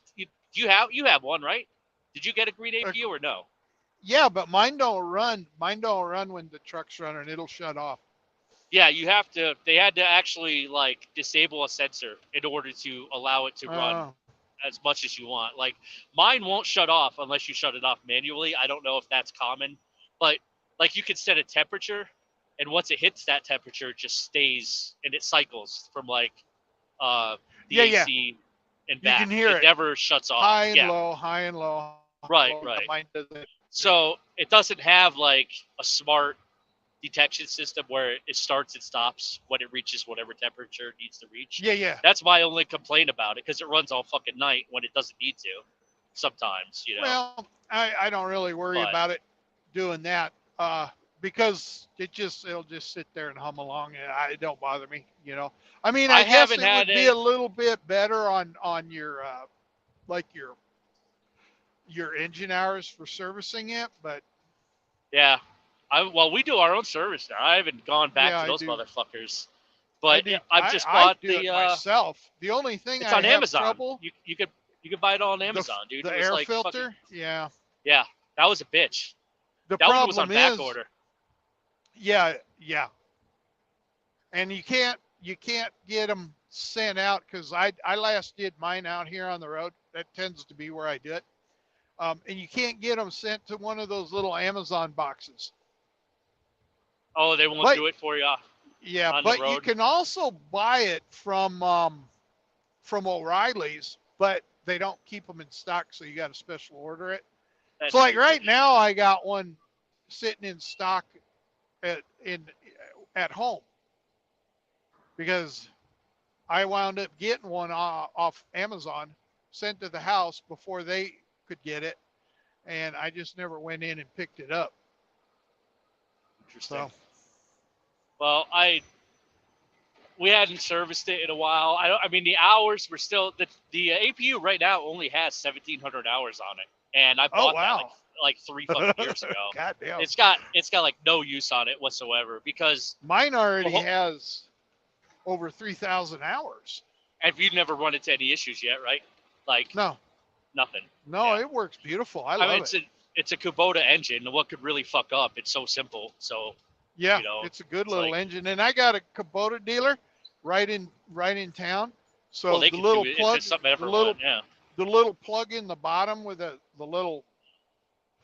Oh, what is that? The little washer. The seal. I've never taken it apart. Never took it apart. I had my mechanic do everything. You know. He has the seals. He's got the filters, fuel and oil. But you can get the fuel and oil at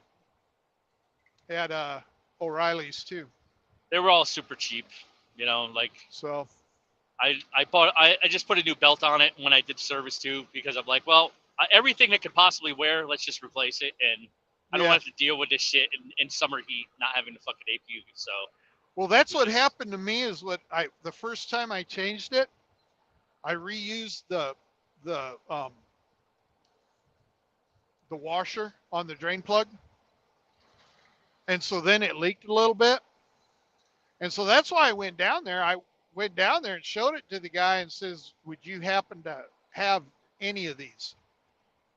And he's like, looks at it, no. And say, well, let me go check. So he went in the back and checked, and he comes out with one. I'm like, I'll be goddamn. So I'm like, let me get 2. Well, now they're both gone. So when I go home, I got to go swing by there and get some more. Stop losing shit. How do you lose? No, I use them. I use them because when I change the oil, I change the water. How often do you do oil change on that shit? Every 1,000. Yeah, that's where I was at. You know, we've only done 2 services on it since I had it. So, I don't know. When's have you had to do the Freon yet, or is it good? Has it been good? No, mine's good. Oh, yeah, no, you don't need to recharge or nothing yet. Nope. So, well, fuck it. Not a damn thing. Yeah, I definitely don't regret spending that money on that now. I did back when it was going wrong, you know, but it's okay. Goddamn scale's open, and I'm hearing a fucking beep, beep, beep. I don't know what the fuck it is. It's my pre-pass. Uh-oh. Getting fucked. RD's on the phone. He's going to get fucked by the way station, motherfuckers. You actually stop at way station? I got what kind of scrub are you? I got the bypass.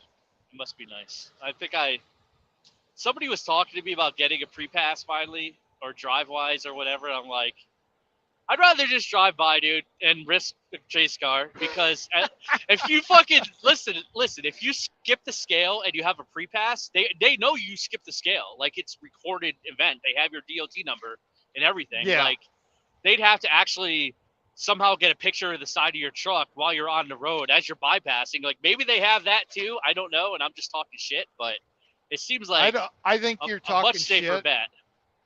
Do you I think think they can take a picture of it no matter what? I don't think they do because I've blown a couple. Yeah, and I've never had it come back to me. Like I've never And had a chase car come after me, and today will be the day though. You know, today will be the, Right. the day they Sure it finally will. get me. I don't do it I on just- purpose, you know, but sometimes. Well, that's the story that I have prepared, RD. That's exactly what I would say. I'm like, oh, geez, I didn't notice. I was Yeah. focusing intently on the road. You know, I missed the way station. No way, officer. Logbook. Oh no. Could you give me 20 minutes? Do you want to see my paper logs, please? Fuck. Yes. Oh my god. What a disaster. But Fucking BOC, the last of the outlaws.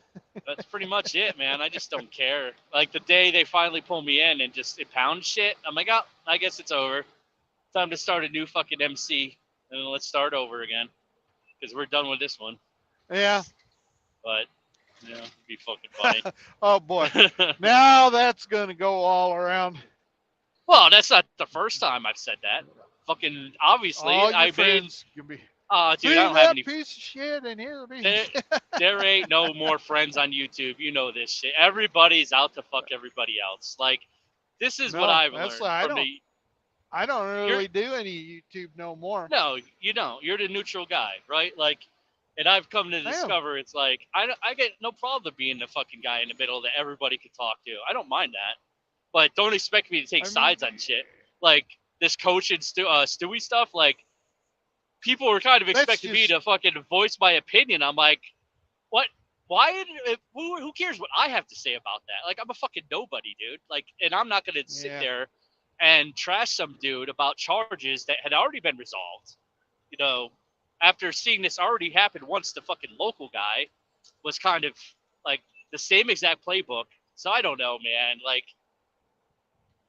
I've had a It's negative. all weird shit, and I've just kind of. I ain't. Why? Yeah. I mean, I don't know the fucking dude, and Yeah. I definitely ain't gonna be hanging out with him. So it's like, well, Yeah. know, Who I cares? don't You know. know how does this affect me in any way? Like, well, it I doesn't, do care if you know? he's really did it. You know, that's some horrendous ass shit. But you know, it's Obviously. like, fuck, man, you can't. I don't know. It's like So far, the, nothing's been proven, and probably methods. never will be able to be proven. I mean, it's a weird thing. You gotta kind of Well, mean, yeah, man. catch If him the fucking, in the act, and if listen, he is if the doing cops- it, he's probably killing the kids anyway. So If, probably never fucking catch him. hey, if he hadn't been caught yet, then yeah, he's probably a serial killer, right? But no, You I know, mean, yeah. let's be honest about it. So I don't know, dude. Like,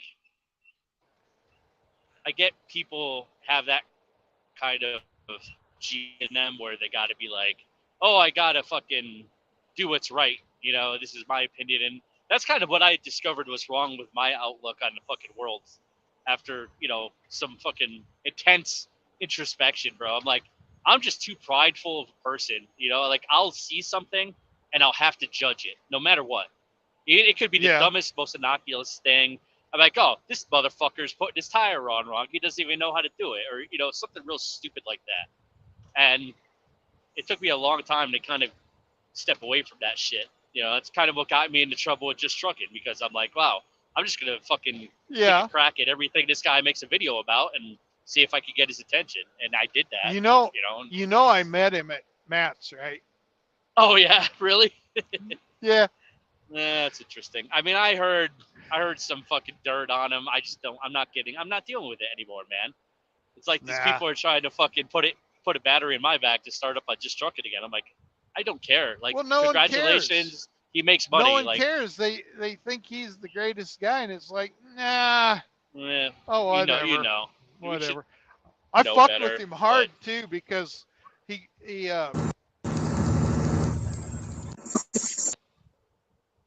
Who Oh, the what was fuck is that? that? Somebody was just calling me from Somebody just called me from New Jersey. I have no idea who it was. oh, Interesting. New Jersey. Probably a Well, dispatch 'cause service. you're from Nah. yeah, dispatch service. Telma Marcos. That's one thing I do. Tristan. That's one thing I I don't know do what when that is. they call me. I tell them I talk to them for a little bit if I talk to them, and so I'm like, well, where are you at? Because they always call with like this Arizona number, right? Yeah. Well, they know. And They I'm look like, up well, your where are area you code at? and they get a Google Voice number to match it. That's all. It's Yeah, a VoIP yeah. server. Right. And so I'm like, well, where are you at? Oh, we're in New Jersey. I'm like, oh, because your phone number says you're in bumfuck fucking Arizona. So you want me to come work for you, and the first thing you're doing before we even talk, you're lying to me. Mm-hmm. And then I Well, call they- them a bunch of names, and then I They hang do up on that. They do that just to get you on the phone because if you see like a local number, you're gonna fucking answer it, or if it's like a local Yeah, area code, at except least you're I gonna don't. answer the motherfucker. because know. it's like I don't know nobody in fucking I Yuma. I don't know felt nobody. I they felt they for that. come up with the weirdest shit too, man. It's like, what the fuck? Where is that? You know? Oh, I don't know. Poor fucking RD getting harassed by the goddamn dispatch people. I know. Tragic. You'd, Real tragic. you'd think that they'd figure out that. I mean, my MC ain't even. I don't know. I sent in the. I filled out the form and sent it in for to Oh, to deactivate deactivate? Yeah. my authority, but then I'm getting a letter from FMCSA saying, "Oh, your insurance is expired. Your authority Will be is shut be down. canceled." It's like, Yeah. I did whatever, that. I don't understand. When I shut down my TOF one, the one that did all the Amazon shit, the one that was under my wife's name, Uh-huh. Dude, they literally did my 1 year's safety review like 2 days before my insurance was up. Like the company was getting shut down in 2 days, and I had the fucking guy emailed me for the goddamn safety review. Entry. What do they call it? Entry. Yeah, new entrant. New entrant safety New entrant. review. Yes, that. Yep. So the guy was up my ass. I'm like, listen, it's shut down, dude. Like, what do you want me to do? I'm not going to give you information on a company that's shut down. He's like, well, according to FMCSA, it's not. And then, like, I had to fill out all these forms, signing off on the fact that, yes, it is shut down. And I'm like, dude, just read it right off the website. It says deactivated. So I don't know why you're coming to me for the safety review still.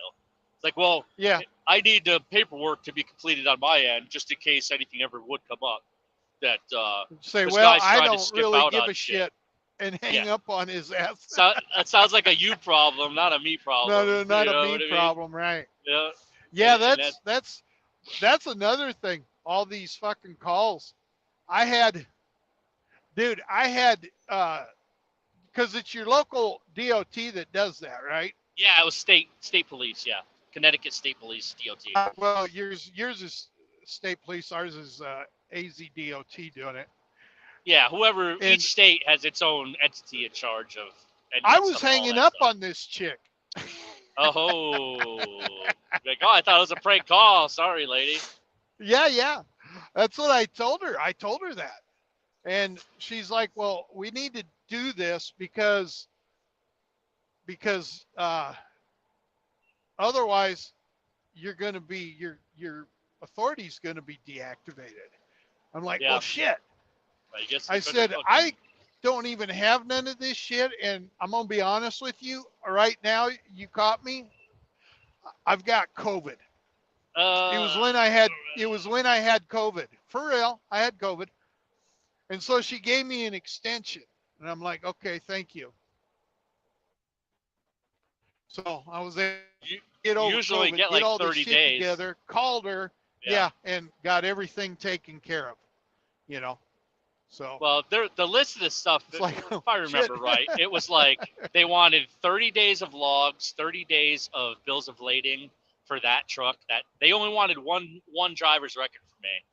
And at the time, that's all I was. When I had my first safety audit, it was just me. So I sent them 30 days of when I was just sitting at home. It was like February of 2020. and it was like right when the pandemic was like in the top. So funny. they got 30 days of like nothing. There was like one load I ran in that period of time, and the guy was like, "Oh, you got any more records than this?" I'm like, "Dude, you asked for 30 days of logs, and you didn't specify they had to have anything on it, motherfucker." So I picked the ones with like the least amount of violations and personal conveyance and gave it to him. And I don't honestly, man, I don't even think they look at that shit. They care about the drug programming and making sure you're on a certified consortium and all that. No, stuff.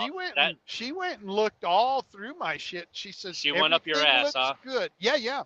So she says everything looks really good, but here's some tips and pointers, and she went through a list of things for me to do to make sure that I keep my shit together. And so and the funny thing is, I think this chick had given me a ticket at the company I worked for, the last company I worked for as a company driver. Right. And I think she gave me, she's the one that gave me a ticket for windshield wiper shit. Her? You remember? Oh yeah, it sounds. Yeah, I've talked to her before. Anal. Super fucking anal. Yeah, you got lucky, dude. You got lucky, she dude. Fucking you would have gotten gave me this dumb chick. She gave me a ticket for not windshield washer fluid, not wiper washer fluid. Oh my god, that's ridiculous. Yeah. That's fucking stupid. So. That person that called me, dude. I just got it. Hold on. And fought her on it. Whoever messaged me, they want to buy the truck. That's interesting. So that call I got from New Jersey was somebody that wants to look at the truck already. Like, this got a prospective buyer. Yeah, you're selling a truck that's probably worth a hell of a lot more than $28,000 for $28,000. Well, no, the 28K is truck and trailer. Truck by itself, I only want like 20, 18 maybe. I don't know. Yeah, well, I was only figuring 18 on the truck, and here's the real deal with that. Like, it technically has an ELD port, but you could run paper logs of that truck, and no one would ever question you because one, the plate on the engine, it doesn't say 2000, so it's an older engine. So it's you can run paper logs on that if you really wanted to. Like what I do with this truck, I do paper logs, man. I don't do ELD shit anymore because there's no fucking plate on this engine, on the C15 on the N6NZ I got. All I have is a serial number. It doesn't have a fucking plate with a year on it or anything like that. So, and on top of that, dude, how many cops are really gonna? I thought you said it was an N14. No, I'm talking about in the Western Star, the one I'm driving right now. Oh, in the Western Star. Yeah, because this truck doesn't have a plate on the fucking head for, what it usually says horsepower, gear manufacturer, shit like that. Mine doesn't have any of that. We had to go look and dig for the fucking serial number, and it was on the block. But it's in a very oily space, so it's not like someplace you could just go and find it. You know what I mean? So, but then again, how many DOT officers are going to care that much that you're not running an ELD, that they're actually going to fucking tear apart your engine compartment trying to figure out what year the fucking engine is, Well, only the ones trying to make a name for themselves. What year is the truck? 2001. So 2001? Yeah. But to say that it has a glider in it wouldn't be a stretch because this model of C15 was made from 98 to 2004. Yeah, they started making the 6NZ from I think it was like 98 to 2003. In 2004 they went to the Acert. That's the one with that shitty fucking motor. Those were a pain in the ass. The motor itself is good. It's just all the fucking them turbos on it are bullshit. Well, for some reason, that's the one that Coach's truck had in it, I remember, because Hensley was all up at everybody's ass about how bad the fuel economy he had. But he claims to have sold the truck, so somebody paid for it. I don't know who. I don't know who would buy that truck, but somebody fucking bought it. Because you know why? They're gonna pull the engine. They'll rebuild it. They'll fucking maybe run the truck Just they'll rebuild the engine because the engine will go forever. And he sold it for what, 15,000? I don't know. He didn't say. Some And shit like I was that. only on the phone for like And- an hour and a half with him. We didn't really get into it. But Yeah. Nah, no, if he dude, could sell that they'll- fucking piece of shit for 15K, I know my truck's worth more than that, bro. Like 100%. Yeah. If you, 100%. I don't, Is that- I don't understand where you're saying you rebuilt the engine and it's got 600K on it. How can I you didn't- don't I have didn't- 600K? I didn't rebuild the engine. The engine was rebuilt in Oh, like okay. 2014. That So was it's got- we're So it's we're got talking about the probably Kenworth another. now. Yeah, it's got probably another 400,000 on it. It's more because we didn't run. Who had it before me didn't put miles on it, so that truck never really got a lot of mileage put on it after the rebuild. So Yeah.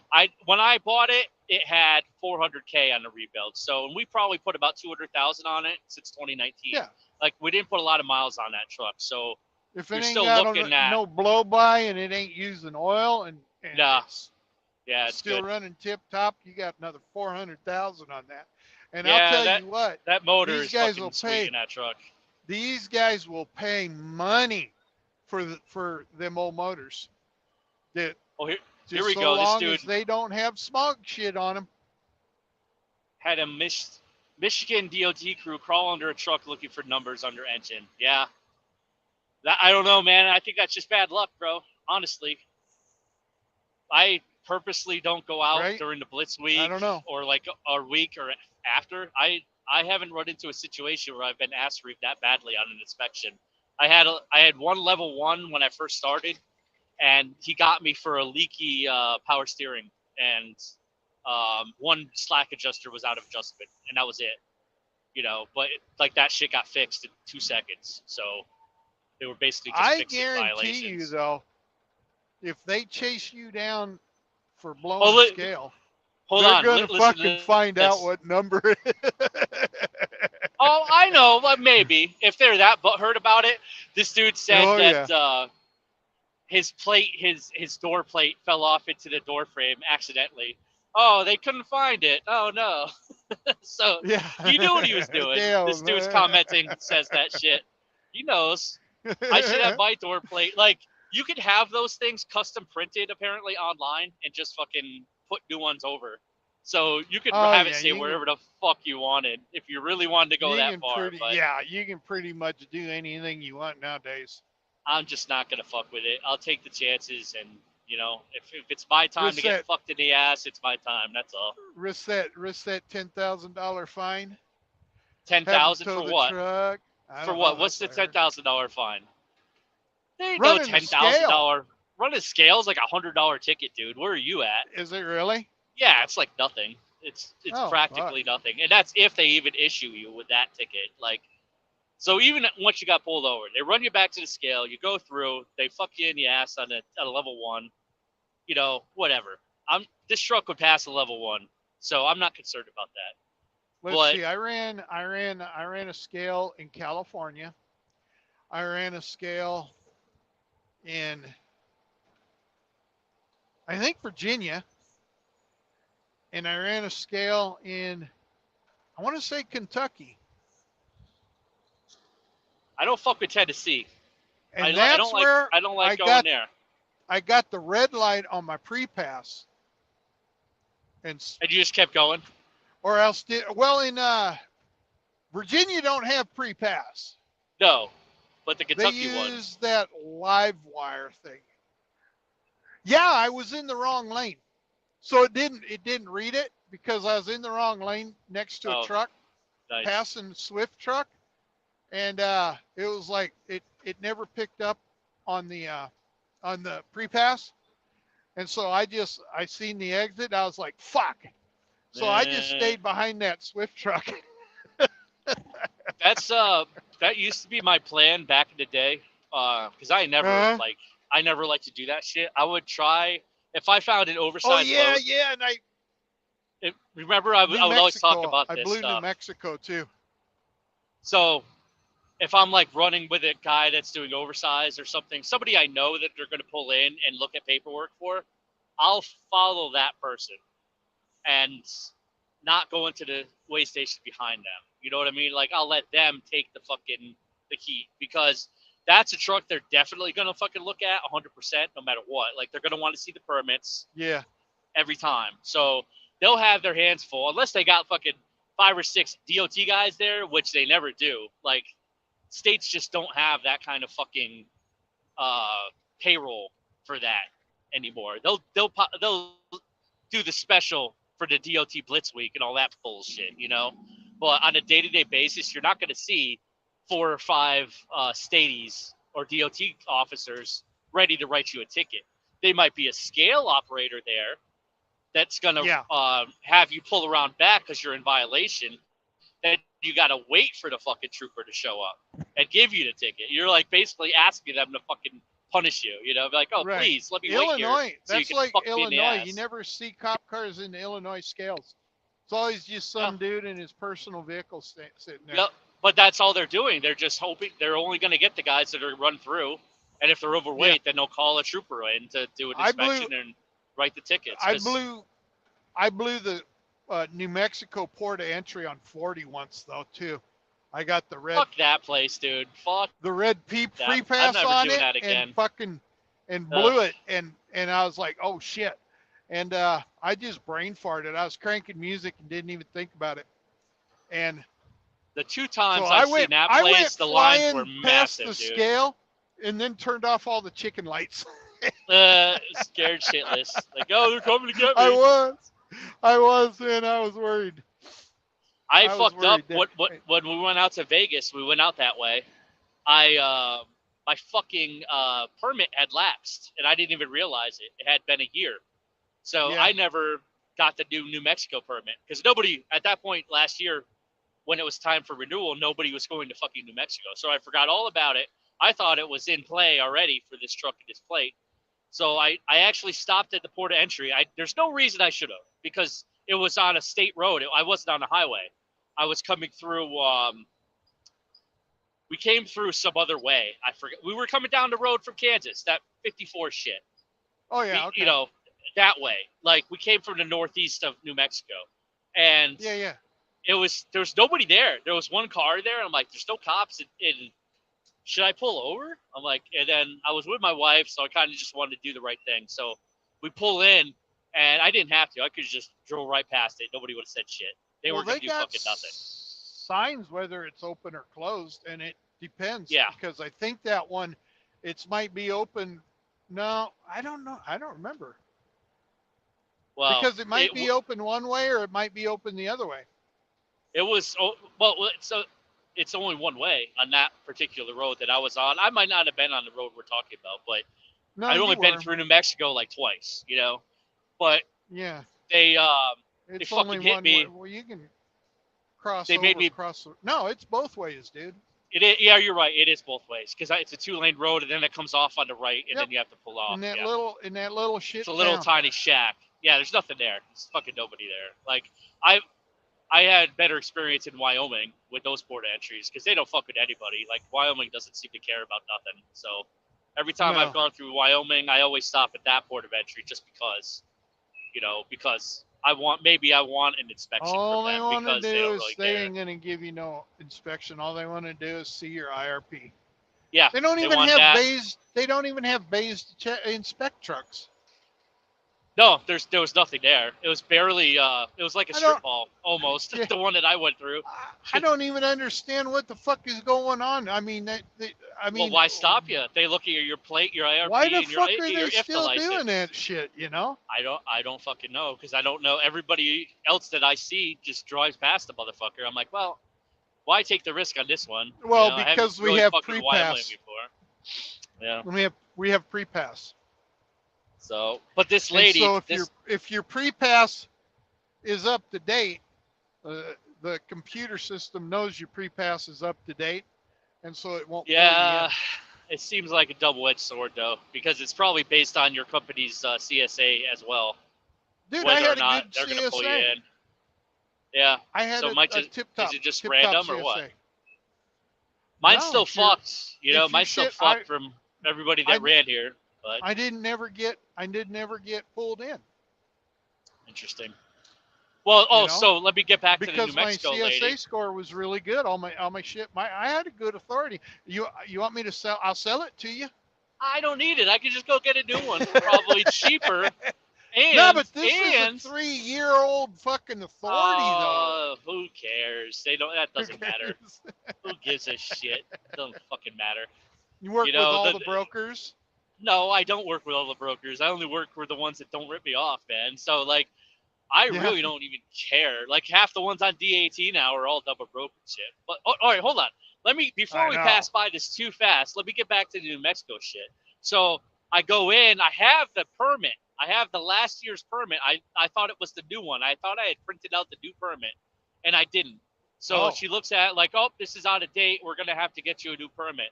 I'm like, oh, okay. Let me just take 2 seconds and renew it online, and I'll show it to you.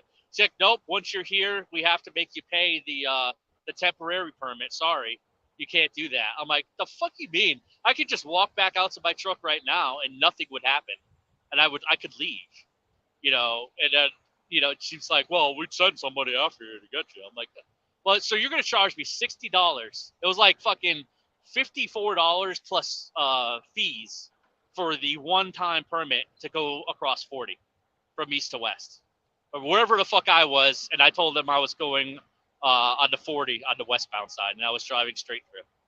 And they ended up charging me like $60, and the whole year permits $10 plus $10, like three cents a mile. Like it's 2.5, 3 cents a mile, I think, total. Yeah, for your mile tax. And this bitch fucking charged me $60 for a single trip through. I mean, you gotta be kidding me, bro. Like that's just fucking. You're literally just robbed my ass. You fucking robbed me. And that whole trip was a fucking financial disaster. I lost so much money in those 2 weeks. God damn it.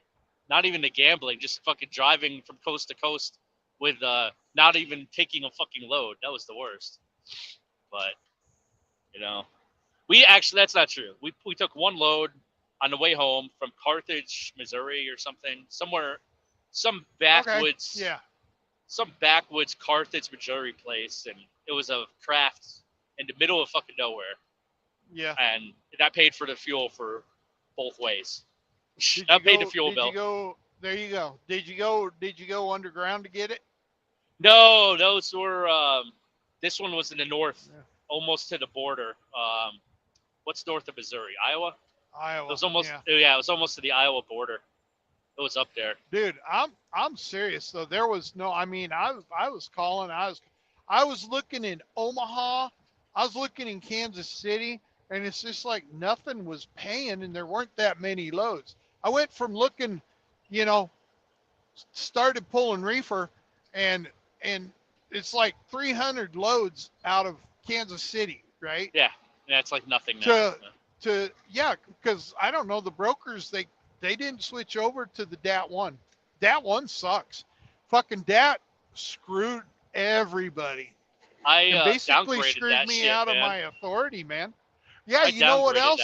They were charging you full price for like $140, $130. Yeah, you know why? Because for nothing. You don't. I upgraded it because you see the loads first. Yeah, well, on the downgrade, you don't see the loads first, and I was downgraded seeing 300 loads on the old DAT board out of Kansas City. Do you really think that's what it is? Because it still shows that the load was posted 2 minutes ago when I fucking look at it. But it's not just saying that's when you were allowed to see it, because I have the $80 version now instead of the $130. Yeah, I got the 30-day average, and that's it. I don't go any higher than that. I'm like, that I don't even care about. So, if I could do away with that entirely, I would be so happy. The only reason I still got it is just in case I need a load somewhere. Yep. I mean, it's mandatory to have. I just wish there was a better company, because did you ever have the issue where you're browsing, right? But you want to blacklist certain brokers, like, it's a scam, but they're still popping up all the time. I'd love to do that. How the fuck do you block these motherfuckers? Because every other kind of social media, you can block somebody you don't like. Instead of having it spammed over and over and over again. Here's the fucking and it's an email one, brokers. And you don't fucking they're all scams. Email, Or it's a broker I can't factor. Yeah, I don't even click that, dude. I click the non-factorable button now, so I don't even see those. Like, I don't even want to even look at them because there's no chance I'd ever book freight with that. Yeah, and that's another thing I found out about my. I played with my factoring company, so if they say like we cannot factor for or enter the amount, if it says enter the amount, you don't even waste your time because those suckers. I ran one company down to 50 cents and they would refuse to factor the load.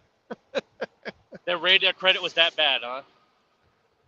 That's Yeah, I just never fucked with that shit, man. Like, if I ever needed a thing, like, I would just take the quick pay from the broker itself. I don't need a third party. Yeah. Well, that's why the brokers started doing that shit. Because the factoring companies, but I always figured, fuck it, I use them because they're the collection agent. I don't have to worry about it. That's what everybody else says, and they do a lot of the paperwork. Yeah, your accounting gets done for the most part, unless you're like a real super anal invoicing guy like me who just has to know everything is where everything is at all times and shit. So, like, invoicing for fucking 15 trucks at one point was like a real stressful situation every fucking morning because everybody was sending POLs in, and it started to become too much for just one guy to handle, especially one guy who was getting high as fuck every single day on fucking pills trying to do paperwork. Those things just don't. Oh my god, those things do not mix. I had about 3 good hours in me in the morning. And then after that, I was fucking off to the races, man. If my paperwork didn't get done that early, I'm like, well, we're going to have to deal with this later because I'm in no condition to fucking do any more paperwork today. We're good. Right. We're going to pass. Fucking Cash's King is here. He says, DAT is for brokers to win. Cash's King. Hit the fucking StreamYard shit. Let's do some trucker talk. Well, yeah, what does Cash's King use? Cash's King is he don't need to a carrier too. He don't need it. He's got a good customer base. That's why. I think he's leased to a carrier. Yeah, they have their own customers, so he hauls customer freight like 100% of the time. Right. If I remember, he was doing some spot market stuff. Every once in a while. For backhauls, he would use DAT and things like that. He would talk about that, but he always took a very smart approach in his videos to not get jammed up by the YouTube politics. I really appreciate you cutting me off like that. That's what I want. What'd you say? Thrown up on me from that motherfucking thing you're telling. Oh, you're saying that I didn't cut you off, but the motherfucker in front of you on the road cut you off. Because I can't see what you're doing. That's kind of how this works. Yeah, no, I was on the radio. Oh, you're going to talk shit to some motherfucker on the radio that ain't even going to listen? Come on. Nah, he heard me because he's flashing his lights at me. You should go cut him off now. Get some road rage and then meet up at the Flying J and fight at the fucking goddamn at the fuel tow island. Truck pulling a goddamn bobtail, dude. JB Hunt, piece of shit. No, it's just some fucking old raggedy ass Volvo. It's always a Volvo, isn't it? Isn't it always a Volvo on the back of a fucking tow truck? I mean, holy shit. I don't know, man. But, yeah, dude, Cash's King has always done things smart because, one, he doesn't mention the company he works for. Well, which I is know a genius move. He'll tell everybody how smart he is. Well, he's not stupid. I'll tell you that, bro. I gotta fucking respect for what he does. He loves telling everybody how smart he is. I know that, but when you run that good for that long, don't you kind of earn that? You could kind of just brag about it a little bit, just a little tiniest bit. Is that really so wrong, RD? You just don't like hot shots. Because come on. This dude, he's a hot shot guy. I'm just saying a hot shot like he's hot shit. Yeah. He's hot.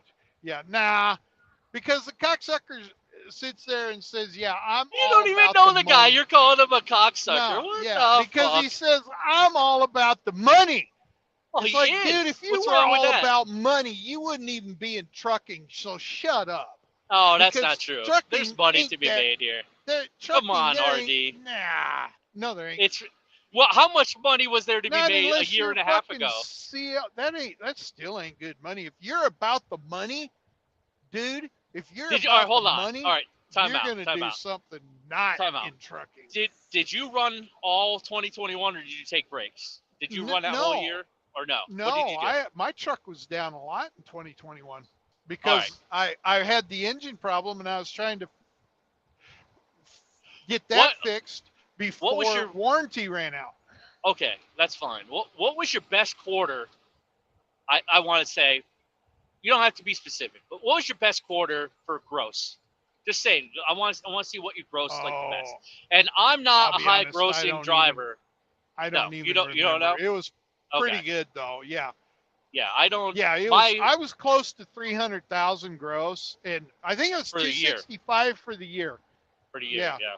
And I had a lot of time off trying to get this truck lined out, and then the next year everything went to shit, and the truck went to shit. So yeah, that was great.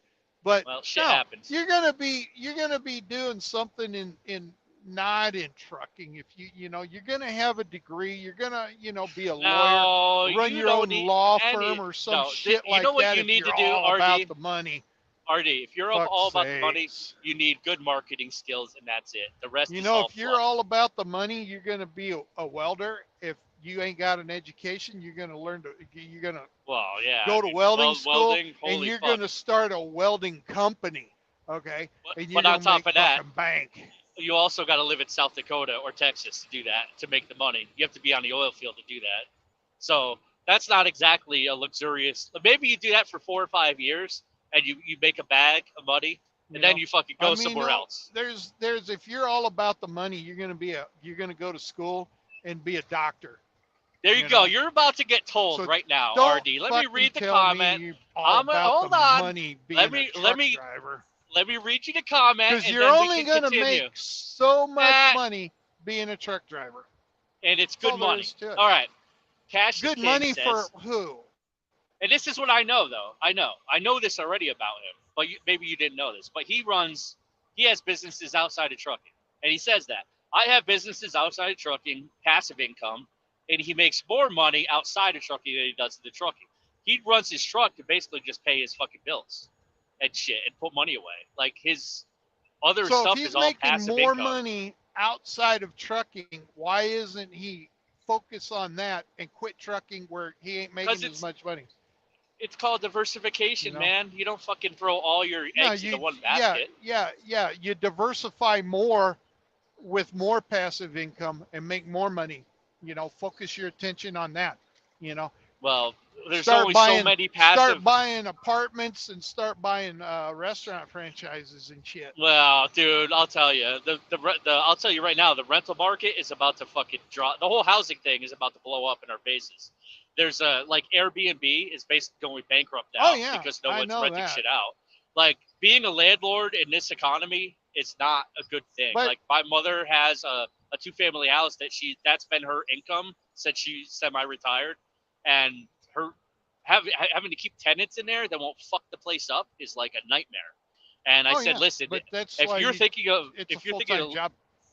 Oh yeah, that alone, like and that's only one property. You hire a management company. But I'm saying, I told her, I'm like, listen, if like you're seriously considering like leaving me that, let's just sell it because I don't want to fucking deal with tenants. I'm not interested. A two-house, like a 2-family house. You're saying a duplex. Yeah. That ain't it. You want multiple family fucking dwellings. Yeah. Well, this is two separate units in one house. So it's 2 full apartments, like 2-bedroom apartments. Yeah, that ain't enough. That ain't it's not a lot, but like the property was bought. I think there's like $200K total invested because we basically did a full-on wall. We ripped all the walls off, all of the lath and plaster all the ceilings, everything got ripped down to the fucking wall, to the studs, and we redid the whole fucking place. So basically, what she did was she went and bought a house and then is renting part of the house out to pay for the house. Exactly. The house is rented out. The house is rented out fully, both floors. I think she she charged them a very fair fucking rate because the thing is immaculate. When we redid it, we put polyurethane floors in, like everything's up to date on the motherfucker. And the house is only $40K when she bought it. It was a cheap, and it was in a kind of shitty neighborhood, right? But it was a really good opportunity. But there's a reason people are renters. Okay. Yeah, I know that, and I was a renter for 1 year of my life only. And as soon as I was done with that, we bought a house. Yeah. But people can't buy houses right now, dude. Like, no, look they at the can't. Interest rates on mortgages, it's fucking insane. There's no way. But that's why you need multiple family dwellings, and you need to hire like a super. And right, but you don't want to be a slumlord either. You also don't want to be a slumlord either. You give him one of the apartments and pay him a small salary, and you have they gotta him fix take shit, care yes. of the motherfucker. That's why the grass he's there all the time, right? Yeah. Well, she does it such a small deal, like it's only her, and she knows every contractor in town anyway. So if something does break, they just call somebody and it's handled. So, you know, you could have a guy that does it all himself, but I mean, on a property that's that brand new after the renovation, I wouldn't want some rando going in there with a fucking screwdriver trying to fix something like a light socket and burn the blowing house shit down. up. Yeah, like doing some stupid fuck shit, right? Like none of that. You know, and I see that in like the kind of amateurish stuff on TikTok. There's these guys on TikTok that brag about how many apartment buildings they got and every management company. I'm like, dude, put it on the fucking glass. You know, that's everybody saying that shit nowadays. Well, but that's the way to do it. I wouldn't buy nothing like that now because everything's so fucking expensive still. Well, yeah. Like you said, real estate's going to crash. So the time to do it is you got to kind of try and judge the bottom, but then jump in. Well, yeah, but good luck doing that, dude. That's basically the stock market every day. You know, like, oh, is it going to drop today? Well, let's take a guess and go 50-50 on that shit. After you've seen it happen a couple of times, though. Yeah, you can kind of see it coming. You know, because I seen it in the late '80s, or was that early 87? 90s? 87. When 87 was a crash, and then Bush came in, and then it was a really slow recovery. And then Clinton came in, and it just boomed off after NAFTA was passed, and then we hit that fucking recession after 9/11, and after that, I think the next one after that was 08. And then we had the COVID, and then that was it. Like, I mean, people will say we're in a recession now, but the data doesn't show it. The economic data still doesn't show it. Yeah, but the data is bullshit. It is. It's manipulated. Obviously, they manipulated the shit out of it. If you look at it right now, just like having record unemployment and shit, like that's obviously those numbers are all fucking fictitious. Whatever makes people look good that are in office currently, that's all it is. Yeah, record unemployment 8% now. That's not record unemployment, man. Record unemployment was like 29% in the Great Depression. Yes. All right, hold on. Chili Dog says that Cash is King does pretty good on his OnlyFans page. That's where he's making his money. There you go. Yeah, he's selling fucking pictures of his fucking feet on OnlyFans. Yeah. I need to start bastard. one. I need to start one. I need to go viral on TikTok and then just do a fucking a gay OnlyFans, because I seem to get a lot of attraction from very skinny gay men. And my wife has made comments on this. She says that you're a bear. I'm a bear. That's exactly what she says, but I'm not hairy enough to be a bear all over. They're fatty chasers. I'm like, a fatty? Yeah, they are. I'm telling you. And I'm like, I've been playing Dungeons and Dragons with some people and shit, and I'm like, I'm getting looks from some of these fucking Dungeons and Dragons? Bro, you are a fucking nerd. Whatever, man. It's a very creative game. Yeah, I seen your thing the other day where you said you were doing that, and I wanted to. Love Dungeons and Dragons. I forgot to leave. I couldn't leave the comment because I was rolling, and then I forgot to go back and leave the comment. When you stop, I gotcha, dude. Like, that was a very creative output for me. I got to call you a nerd in person. Fucking A, I don't care. I'm proud of it. You know who else plays Dungeons and Dragons? Fucking TC Boggs. I met up with him in Amarillo last week when I was down there. He's on the spectrum, and he's, so of course he is. He's a clever motherfucker. He's a nerd too. Super nerd. We're both super nerds. We both like the same exact video games. We're already talking about this shit that's coming out in September that we're both gonna play.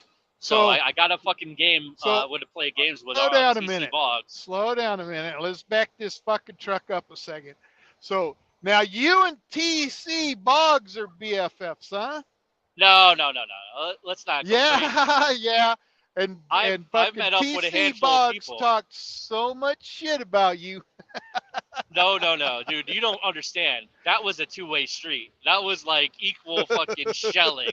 That was fucking World War I Verdun, France. That's what that shit was. It was like shells coming in from both sides endlessly every fucking day. And, his biggest problem with me was the fact that I brought Coach on, and then everybody would always talk shit about my insurance, that it's fake and all this and that. And he just runs with this shit. He got away from him. But that's just his deal, man. He sees things that he objects to, it is what it is. Know what he's talking about. Not always, but who does? At all times, well, who really does? The problem is he does a lot of times know what he's talking about. The problem is that he thinks he always knows what he's talking about. Well, people with that kind of confidence are very effective, at certain things. Well, it's because he's autistic. Well, I don't know about that. I wouldn't go that far. Yeah, I mean, he's a little below autistic. I might be on the spectrum too, a little bit, but not like somebody that can't even fucking talk, But, I mean, I'm on the fucking spectrum. I got fucking ADHD. Yeah. So. I don't know. He's all right. Like I stopped at Big Texan one in Amarillo, the one that's right off of 40 there. Oh man, because he we were going bought to do you the Big challenge. Texan? No, I bought. I don't let people buy lunch for me. That's just that's a personal fucking. I'll never let somebody buy my food ever again. So I always buy it. Why is that? That's just the way things are, man. Well, it makes sense because big dick business owner having to buy food for everybody. Yeah, TC Boggs ain't never bought nobody Big Texan. Oh, I think he did the challenge with somebody else that was on NFG, and I looked at it. I'm like, there ain't no fucking way. I ordered like a 3 pounds. 3 pounds. No, it was Jesus sorry. 36 ounce. So it wasn't quite 3 pounds. I ordered a prime rib, and I'm like, well, there's a 16-ounce prime rib here. Can I get it bigger? That's what I asked the waitress. She's like, well, here's the options. And it went all the way up to like 48 ounces. I'm like, well, give me the 36. That's right in the middle. I ate on a third of that, maybe. And then the dog got most of the rest when we got back in the truck. But I'll tell you, I prime rib like sandwiches, though. Hey, that's all right. If I had a refrigerator, maybe that's the next thing I should get. I actually have the refrigerator that I put in Coach's truck. It's sitting in my garage, and all I have to do is plug it in because I have the fridge switch and everything. I should just do that when I get back home. Dude, there ain't that's just refrigerator in a truck is the shit. Well, I know. I used to have one when I worked for Swift. All right, hold on. We got more comments here. Oh, we got a Cassius King comment here. First of all, Six Semper Tyrannis. So he's one of my favorite commenters, actually. Whenever he makes a comment on my video, it's always very positive and backing of old VOC. So I appreciate that. Like he said, Tyrannis is that's his name. I love that. I love that fucking name, dude. Because I have CV Possum Parabellum. That was my quote from back in the day when I played Magic the Gathering. You want to get into more nerdy shit? I played Magic the Gathering, and I had a custom wooden deck box that I had it personally engraved by a carpenter I knew. And he wrote that. He wrote CV Possum Parabellum on the fucking... Cool. If you want peace, prepare for war. That's Latin. That's Latin, RD. Yep. It's about from the time when you were young. Like maybe 10 or 12. Yes, we get it. You got it. You got that one? Got it. That's a long time ago. We got it. So he says he fixed and flipped 3 houses and his 4th house is free. I don't doubt that because the guy that lives across the street from me does the exact same thing. And the houses that he does are fucking immaculate. Who flips houses? Six Semper Tyrannis. He wrote it right in the comments. But he the guy That across the street business from is me, kind of fucking hurting right now, I guess. I would imagine because the prices are so high, how the fuck do you find a buyer? So, Yeah. but I'll give credit to a guy in my neighborhood because he's bought in 2 houses in my neighborhood alone on my street, and he's flipped them both, and he lives in the third, and he's raised the he's raised my property value by like $100,000, and I haven't done shit. Nice. We put on like an $8,000 roof last year, and we haven't done any. My house is a piece of shit, really. Like, I mean, it has 4 walls and a roof, but it's nothing special. But Well, that he may fucking need thing, he may need some work. Hire him to flip your house for you. maybe. I mean, if we could get know what I'm 300K saying? for it, It's called, I called would. a rehab. Well, no, I'm not saying it. Just tell him rehab it for you and live in it some more. Maybe I don't. We only owe 90K. I see. My mistake is I took out a 15-year mortgage because I was making a fuckload of money back at JB Hunt. Like, I could afford it, right? So my payments and then now. You were a big strapping company owner, and you could afford it. Well, yeah, like the house is half paid for already. It's been 2016, so we're just about halfway in, 7 years on the term. But my mistake was doing it. If I could have gotten the 2.75 that I got and done that on a 30, I should have done that because I could have saved the money I'm saving doing that. I could have done something else with, but maybe buy a second place and rent. I don't know though. That's the thing is like fucking Best is fucking got his dick hard for me right now is because I could have I just went and leased onto somebody instead of sticking it out and did he go like on you? He did he give you a James Best? Oh yeah, and then he gave you the old instead of going to ass. Rocket Mortgage to refinance my truck, which I could have done, it's like, nah, dude, my truck will be paid off next year, and the way I'm going, I'm hoping to have it paid off early. I thought about refinancing, then I looked at the rates. I'm like, why the fuck would I ever do that? Or taking a HELOC. I considered taking a line of credit on the house. And it's like, no. they want to do it for like 10%. I'm like, who the fuck would do that? Who the fuck would do rates that, are going dude? crazy. No, he just Holy refinanced his shit. truck. Refinanced his truck through Rocket Mortgage. It's fly-by-night outfit. Well, they're not fly-by-night, but they're an internet outfit. Rocket Mortgage. Yeah, they're a digital company. Came out of the what is it when Arizona made it illegal the payday loan shit? That's who they are. Oh, so it's like, I I know who these motherfuckers are. They give you they title loans. They call that shit fintech, financial tech companies. Some bullshit like that. Yeah. So it was a title. It was a fucking title loan he got, and it's like, yeah, these places are down in the ghetto, Well, it's like, no, I don't want to do that because my truck is going to be paid off, and it's going to be a 600.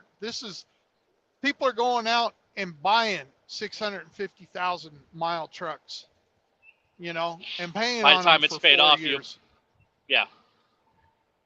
Mine's going to be paid off. It's at 650. Oh, comments. All right, we got a Cash. All right, Cash is King responds to RD's fucking trashing of him because RD has no filter and he can't be nice to anybody except for me apparently. All right, apparently. Cash is King says that you have some good points. I only share my trucking life on YouTube. That's actually very smart because you don't want to be the guy that's showing your whole life off on fucking YouTube until that becomes your life. This motherfucker is so smart. Hold on, I'm not done. Okay. Not done. Wait. You will wait until I am done with the comment. Okay. Pause. He says, I'm not a landlord. I have learned my lesson the hard way so many times. Exactly, dude. So if I were him, I'd have some money in maybe some like Korean fucking nail joints, a couple Chinese restaurants, and a laundromat or something like that. Some minor shit like cash flow businesses. That's what I would do if I had the choice. But I don't know that many fast Asian food people. Joints, Franchises. Start a little burger restaurant, start a pizza joint.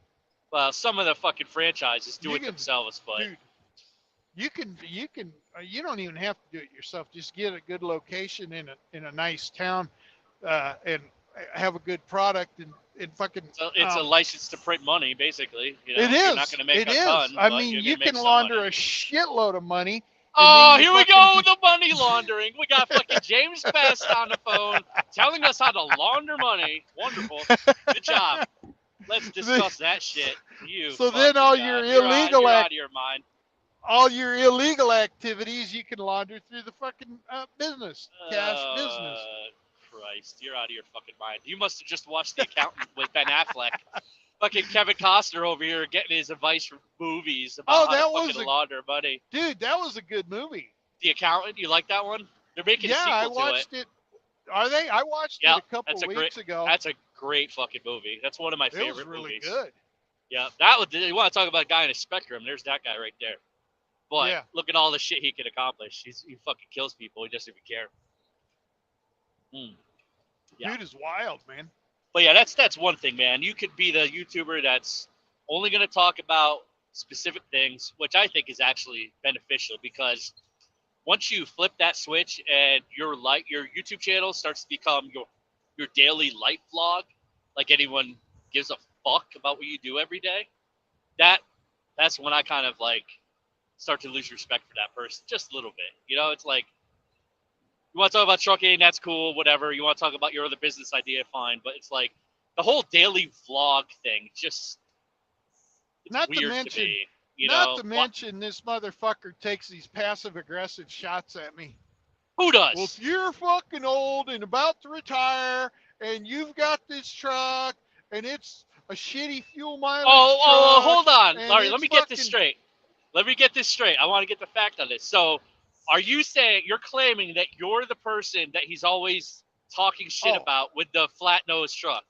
Oh, I know something. for a fact.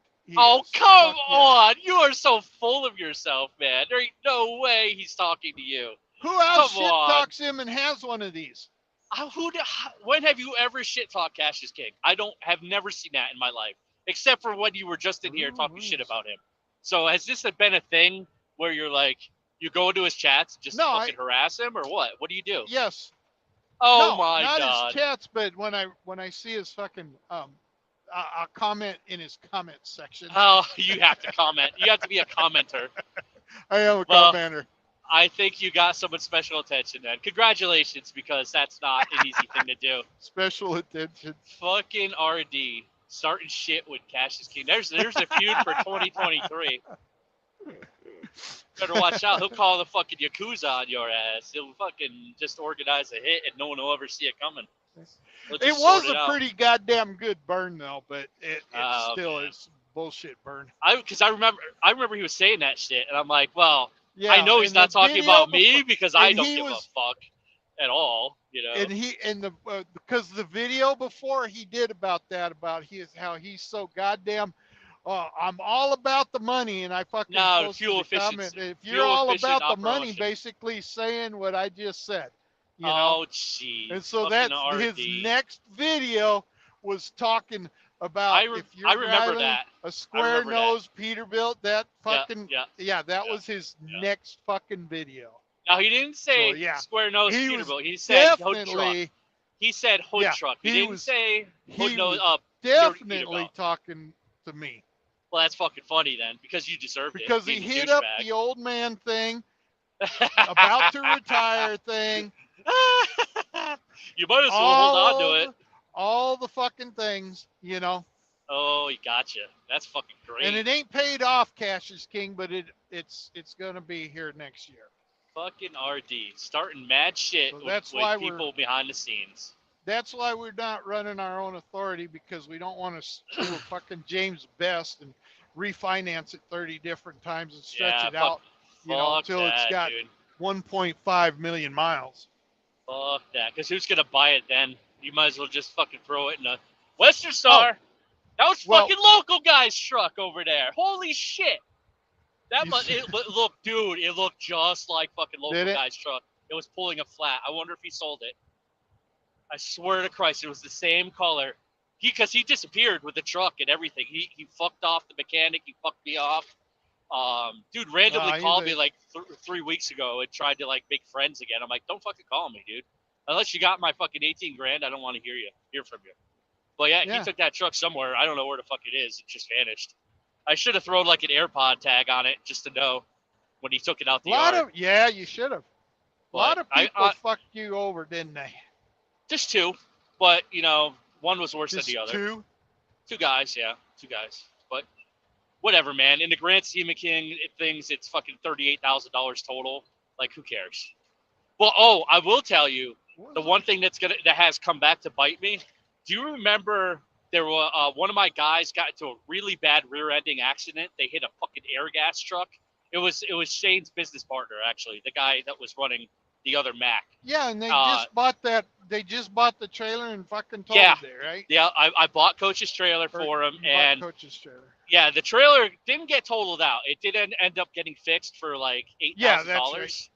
Right. But that trailer's still running around with the guy who's driving it because he took it with him, and they owed me the money on the trailer. Like that was. It didn't pay you for it. They didn't pay me. Yeah, that I got fucked out of about $10K on that one. You sure it's only two guys? Yeah, it is. It's literally just two people that owe me money, and that's it. Nobody else really went dirty. What happened with the air gas? I just got a certified letter in the mail last week. My wife opened it, and it was from some law firm representing Airgas, and they said they're coming after me for the fucking accident. They said you were at fault. I'm like, that's not what my insurance company said, because they denied your fucking claim like 2 years ago, and now they're going to try to sue me over it. I'm like, is that even a thing? I don't even know if that's a fucking thing. But apparently they're looking into trying. I found it as like a shakedown letter. They were trying to get like a settlement money or something, and because they would have sent it directly to the insurance company and not me. If they were really trying to recover money for insurance, they would have tried to go through the claims process. But their claim got shut down because there was never a fucking police report or anything. Like the cop on duty was just such a fucking dumbass, I guess. He never filed the fucking report on the accident. So it's our word against theirs, what happens. And it's 2 years later. So who the fuck is going to know what happens? You know? And that shit was barely damaged. And how do I know that guy didn't stop short in front of my driver anyway? Right? Like, that's really any your evidence. Story, and you're that's as far as I'm concerned. He fucking stopped short. That's what I was told, you know? And then I talked to the trooper on there. And I said, listen, can we get a copy of the fucking police report? He says, oh, we don't do those right here on site. You have to call in about 3 weeks to XYZ number, and they'll give it to you. And they never fucking had it. So I know for a fact there's no police report on the accident. So even if they try to fucking sue me, like in a weighted judgment, they ain't going to collect a fucking dime anyway. All my money's in different places. They can't fucking find the right company. Dude, they would have to send the marshals after like 8 different bank accounts if they could find them, and they're not going to find it. So good luck with that. And I learned my fucking lesson, bro. Enterprises goes bankrupt. That could happen, and I'd be okay with that because everything else is in another company's name. All my equipment's in the shell company name, so I'm good. I have a nice little. Just start another one called DIA. DIA. Balls and ass? What? DIA, dick and ass. A dick and ass company? No, I don't know about that one. How about cheeks on face? Now, COF. Okay, hold on ass a second cheeks on here. face. You say only 2 guys. So there was Shane. Yep. There was Shane's partner. No, that he doesn't count. They count as one. They're one company. Well, they don't. Still 2 people. No, it's not. Because it's one company. I had relationships with LLCs, not people. So there were 2 LLCs that fucked me out of money, and that's the best way to explain it. But you know, I'm over the Shane stuff. We kind of went both ways on that, so we're good. I've told him he doesn't owe me anything, and we're square. So as far as I'm concerned, we're good there. Whatever happened to the cab over? That Sean has it somewhere in Florida. You know, and then he stopped driving it because he wasn't making any money, I guess. And he parked it somewhere. And I haven't heard from Trucker Style Sean in a long time. He tried to call me a bunch of times when I was in my fucking deep depression. And I'm like, I ain't talking to nobody right now. Sorry. You know, he was just checking in on me, I'm sure. But I haven't heard from him in a fucking long time. And I don't know what he's doing because he doesn't make videos on YouTube anymore. didn't Trucker Wild screw you over? No, not financially, not in any way. He screwed me over after because he talked bad shit about us and basically like told Ike Stevens that I was hiding failing drug tests and stuff like that, and then Ike Stevens picked up on that and ran with it. I'm like, dude, Ike, are you that fucking stupid? He got so fucking pissed. He got thrown under. Oh, he literally had like 10K. He was just gonna throw it a lawyer to fucking serve him with papers. I'm like, that would be funny, you know. Bonehead Truckers goes bankrupt. You have to get a new YouTube channel.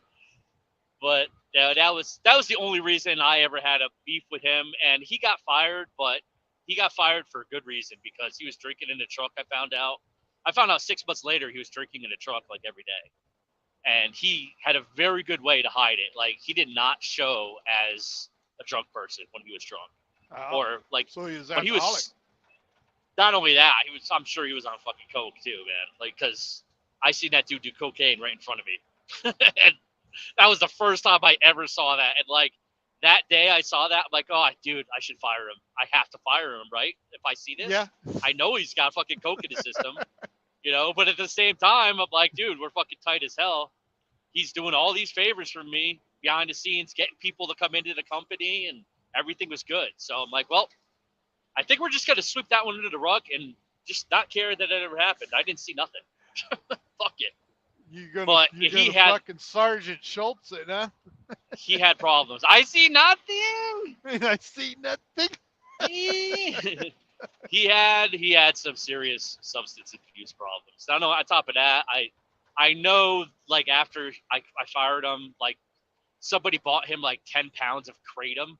And that was his shit, like, because he didn't really take opiates anymore because his liver couldn't handle it or whatever. So he was taking this Kratom shit. And I guess if you take enough of them, it gets you high. But I never got into that at all because, for one, it's like a powder and they put it in a little capsule like a vitamin. You have to take like 30 of those fucking things to get any kind of reaction. Christ. I'm like, who would do that, man? You're spending fucking hundreds of dollars a week on Kratom. And that dude Bradley. Fuck. Beetle Bailey. Yeah, that's who bought it for. Trucker, no, not Beetle Bailey. Trucker B. Oh, Bradley. Trucker B. Yeah, he was. Because I think the two of them got into it with each other because they met up a bunch of times in Missouri and stuff. And if I had known all the fuck shit that he was doing back in the day, like I would have fired him much earlier. But that he was such a good communicator. Like he was very good at talking his way out of situations. You know. He was always chatty Cathy with everybody. He was friends with fucking everybody on YouTube. So yeah, it was a good person to have around. Fucking, you know he was calling me to try and figure out how to get you to sell him that truck and shit. And I'm like, dude, just talk to him. You know, I would have. He didn't want it. He didn't want it. He set it up as a rental. But then he talks to me about he wants to buy it. Yeah, no. Here's Trucker Wild's delusions. I mean, I don't like to speak ill of the dead, but he wanted a long nose Pete with a coffin sleeper on it, and he wanted to spend like. He's talking to me about wanting one of them goddamn like ARI sleepers, 100-inch sleeper. Oh yeah, like, you crazy dude. No, I mean I would buy that. And on my next truck, if I do buy one, it's gonna have one of those, and I just don't care. I'm gonna have that. Like I want that comfort, right? Like. The sleeper's almost there. It has a Galaxy size sleeper on this. So this, who you talking shit to now? Well, they were open, but they didn't see me bother anybody. Yeah, get fucked. Drive by, bitch. Good luck. No, they was open. Okay, well, your radio broke up a minute. You tell him to lick balls. Well, radio broke up because your squelch is too goddamn fucking far up. If only I had a CB radio and I cared about that shit. I mean, holy fuck. All right, let's see. More comments. Dude, we got a bunch of comments here. Oh, he says it took him 15 years to get the fourth house after he flipped 3. But that's reasonable. That's not bad. John Brown is here.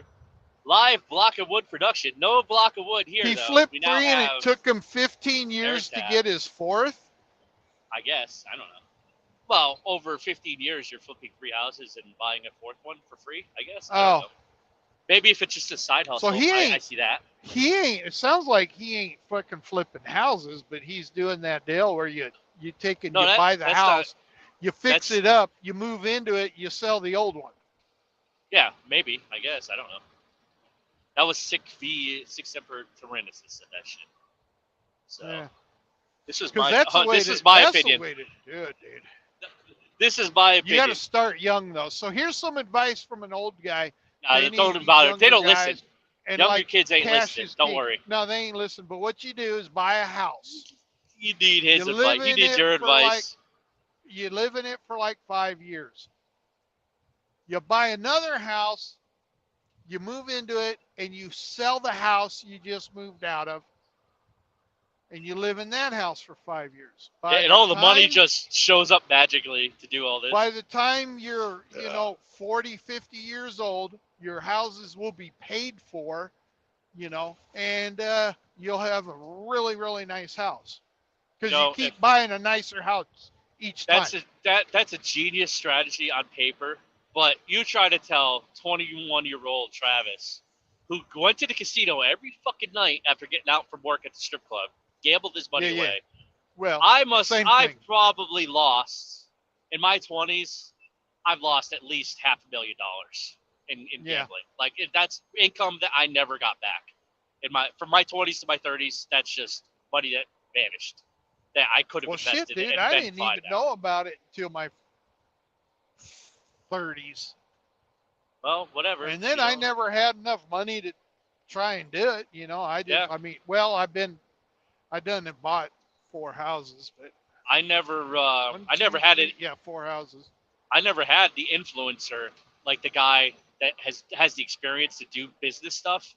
Because my uncle ran a business, but he was terrible at fucking business. He loved construction equipment. He loved digging holes, but he was the shittiest businessman on the planet. Like, he would do jobs for free all the time and never get paid for shit. I'm like, what are you doing, man? Like, do you just want to go out of business, or you just want to be everybody's friend? You got to make a choice. And that's kind of how me and him went sideways, because I was like, let me run this shit for you. Let me do the paperwork and everything, because that's what I'm great at. Like, I'm fucking amazing at business stuff. But I'm lazy as fuck when it comes to the actual work. I won't put the work in unless it's super necessary, But that was always me and his point of contention. So I never had like a mentor when I was in my teens or in my 20s who actually knew anything about wealth and creating wealth or anything. I never did either. Never did either. And I regret it. My old man was just work a job. Yeah, exactly. That was everybody's philosophy I grew up around with. Just work a fair wage. When I was young, I wasn't worth a shit as someone's employee. No. I was a never, hard worker when I needed to be. Been. Well, why? I always worked hard, but I'd get after 6 months, tell them to go fuck themselves, and I'd walk off the job. I only ever got fired. I've only ever got fired off from one job, maybe 2. All the rest of them, I've told them to fuck off and quit. I got fired twice in my life. Once for JB Hunt because my manager is a fucking bitch, who later got fired for embezzling, by the way. She was booking hotel rooms and selling them to people on the side for cash because she had the ability to book hotel rooms for drivers and shit. So they caught her doing this. So she was making so much money on the side doing this, I guess, because she knew a lot of ghetto people from Springfield, Massachusetts or something. So she would rent out all these hotel rooms up there and rent them out to her friends for like pennies on the dollar and just pocket the cash. And JB Hunt finally found out. He's like, hey, how come this terminal has such a high hotel rental rate in Springfield, Mass, where we don't have any trucks? There's like no reason for anybody to be in a hotel in Springfield. So I guess they finally fucking tracked her down and fired her ass for it. And that might be inaccurate. That might be another manager that worked there. But this bitch, she was up my ass from day one. Like, everything she had going for her was everything I was not. Like, she was a real butch black broad who liked white women, right? So she already hated white guys. She already hated men to start with. And white guys on top of that, she really fucking despised. She hated the fact that, like, she actually had to have respect for any driver that came in, you know, unless you were like the Jamaican guys that were happy with everybody. But somehow I got assigned to her fucking board from day one, and she never lost that grudge, bro. Like the day she fired me, she was fucking practically beaming with smiling. I wish I had recorded it on camera. I recorded it on audio because I wanted to use it in case I sued him later, you know, because I was so pissed I got fired. But I never took the video of it. No, I never sued him. I didn't care. Oh. You know, I sent it to the Department of Labor how they were doing wage theft every week, and I sent them fucking 2 years worth of trip sheets, and then showed them paycheck stubs of how they shorted you, and that to this day that still goes on at JB Hunt every single day. Like my guy that still works there, one of my best friends who I've known forever, he gets fucked every week. $100 missing out of his check every week, and he has to get it reimbursed by accounting because they fucking short pay every single load to the drivers. Real scammy. And he's just a company guy, you know. They're fucking scammy motherfuckers. JB Hunt? Yeah, JB Hunt. That's who I worked for, delivering all the groceries. Yeah, the DCS division up in Connecticut. It might just be that management, but every week when I ran, they never paid detention. You had to like jump through hoops to get paid detention on loads. They never they would short pay you on day rates because you got paid a day rate, you got paid mileage, plus you got stop pay and detention. The stop pay was almost always correct because they had the correct amount of stops on each load, but they would purposely not pay you day rates to fuck you out of money because that was something that had to be added to every single settlement by a management team. So if they wanted every goddamn week you had to call someone and say, "Hey, you shorted my check." Yep, and I had to send them. I had to send them PDFs of my trip sheet and show them where they short paid me and everything. So what a pain in the ass. See, I would have fucking told them to go fuck themselves. But that was years of that, bro. I guess I got fired from 2 jobs. One job is because basically I told them to go fuck themselves because they wanted me to work all night long because I was driving tow trucks at the time. Oh, that's fun. Because they had a CHP fucking inspection the next day. And I was like, no, I got a ski trip fucking scheduled tomorrow, dude. I got the day off. I'm going. Kevin Costner's going up the mountain. He's going skiing. Goddamn right. Break his knees. So I fucking left, and then when I came back, they said, "Yeah, well, look, this bolt." And I was like, "Oh, that's bullshit," and they fired me. And then another tow job I was at, I actually told the boss to go fuck himself to his face, so he fired me. Oh, that's nice. That's all right. That's real nice. I quit one bartending gig when I was in my 20s before they fired me for stealing because I was fucking robbing that place blind, dude. Like, I had zero morality back then. I pretty much have zero now. That's something I never fucking did. Yeah, I got fired once for stealing when I was like 18 from a fucking media play. And that company ain't even in business anymore. It was basically like Circuit City. Media play? Yeah, media play back was like Blockbuster Video, but you would go in there and you would actually buy the fucking videos. It's in music and books. They tried to be Barnes and Noble. Like they tried to be a cooler Barnes and Noble, basically. Right. And they went out of business like real fucking quick once the internet sales started to kick up. And they never adapted. They just had brick and mortar stores. And just like Blockbuster, man. Yeah, I think there's still one Blockbuster left. There's one Blockbuster in Bend, Oregon. Oregon. I watched the Netflix special on it. Yeah. But I don't know, it was man. Pretty cool. The day. I hope it stays open forever, man. We used Oregon to rob people that are kind of weird though, so they'll support something like that. I almost went there. I had a C.H. Robinson load booked to Oregon, but it was like 44,000 pounds. And I really didn't want to go. No. Dude, just the other side of Idaho. The fuck was it? From Denver. I had it booked for like 2,200. It was a good rate. It was like $2 a mile, and it was right across the border from Idaho. And I hadn't gone through there ever. I have an Oregon permit that I haven't used in a very long time, but I canceled it. It did the frozen load instead, and I should have just stayed with the Oregon load. I would have been fine, as I would have still been running. The frozen load fucked me up last week totally because the trailer wouldn't get cold enough. that was a dry load that I had booked for C.H. Robinson, and they were paying fucking 2,200 on it. I was like, wow, I should have just stuck with it, you know. But the other one was paying way better than that. So, and it wasn't 45,000 pounds either. What do you know? What do you? You know, what are you sometimes do? you. I mean, get did it they right. tell did they tell you what the fucking pre-cool was on the trailer, and you didn't know your trailer wouldn't go down that low, or what? Well, no. I the other time I pulled Frozen, I was down in Houston, and that was let's fine. address this. All right, go Just ahead. because it's a black trailer, don't mean it can't hold heat in the fucking summer. It does when the installation's not 100%, and it's not like on the undercarriage. On the undercarriage, there's definitely some insulation that got kicked up, like rocks got kicked up. It is trailer. It is, man, and it's an 05, I think, an 05 and an 07. I don't remember which. I think it's an 05. Because mine, you know. Well, yeah, obviously, but like I think this one's just too tired. And it's got a big ass fucking reefer on it. Well, my reefer will go down to 20 below. How long does it take from say 50 degrees? Oh, it don't take long at all for this motherfucker to go down. Yeah, because when I started it up, it was 100 degrees inside the trailer, and it took me. What did I do? I went and I got a truck wash. I got a washout for the trailer, and I stopped at the TA in Commerce City and hung out there for a while after the truck wash. And then I drove to the shipper. So it was like 3 hours from when I turned on the reefer. When I got there, it was only 27.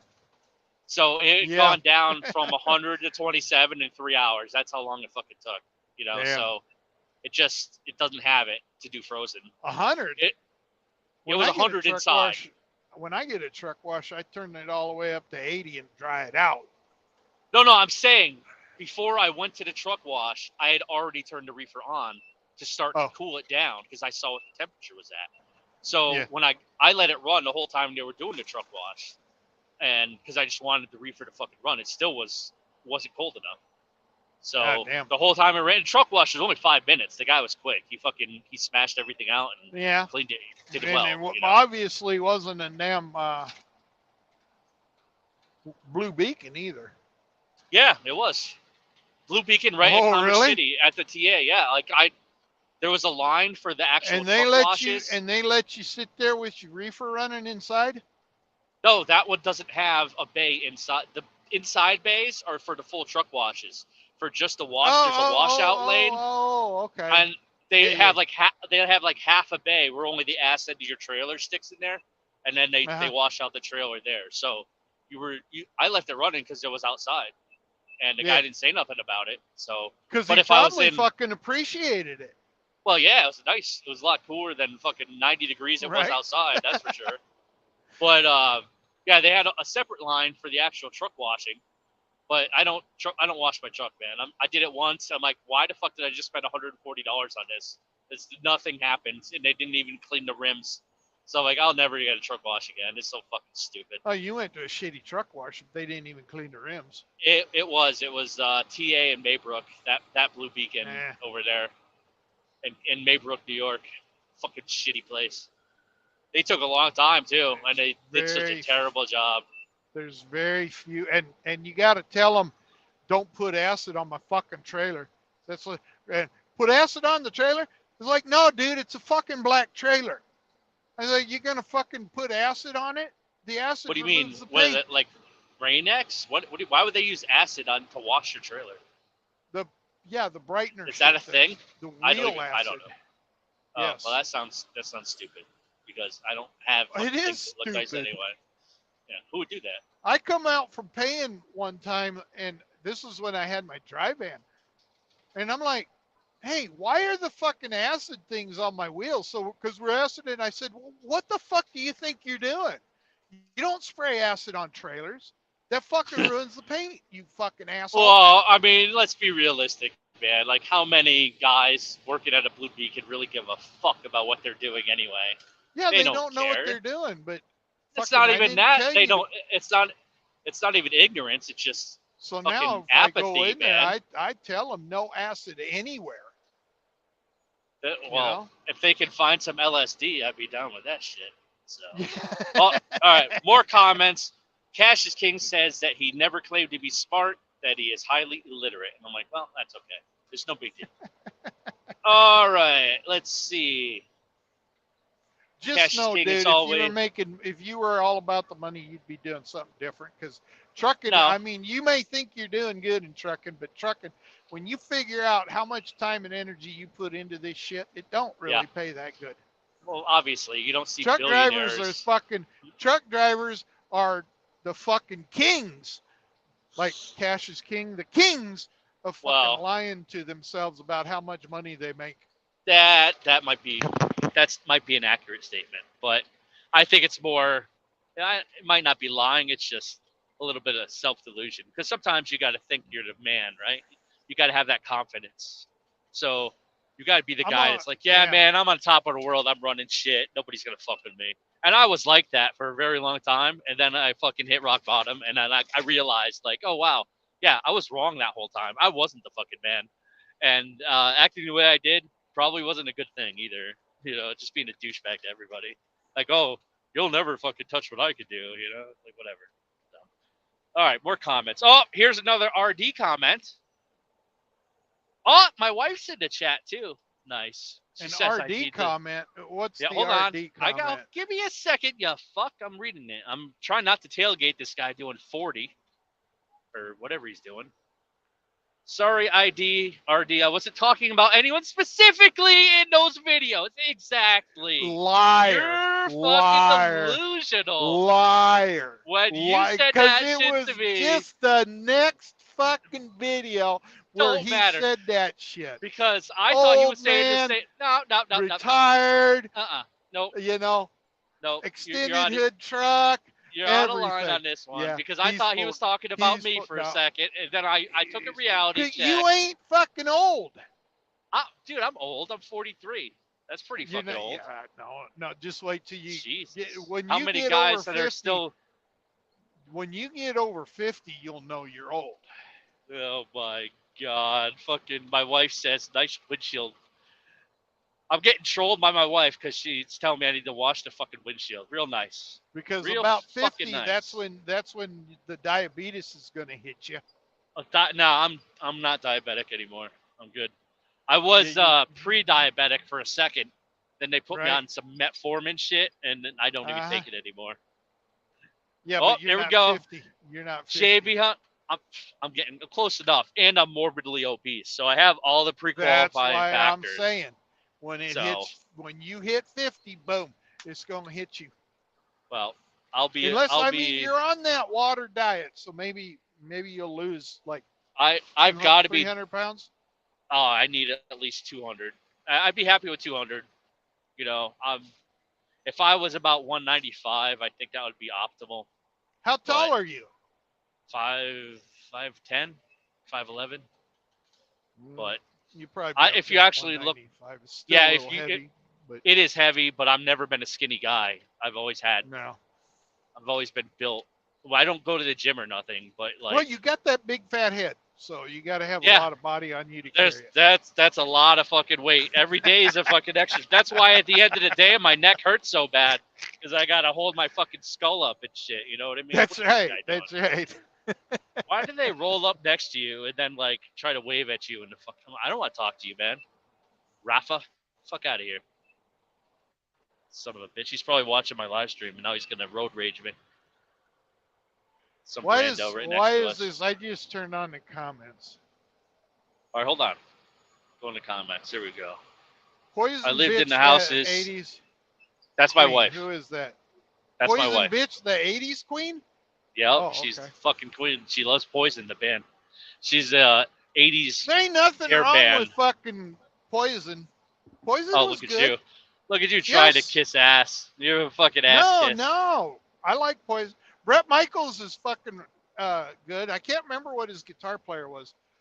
His name CC DeVille, bro. What's wrong with you? CC. Cocaine DeVille.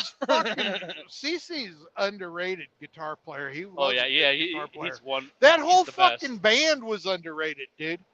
They were underrated. A really, really good band. They're a shitty rock ballad band. No, they're not a shitty band. They didn't do just rock ballads.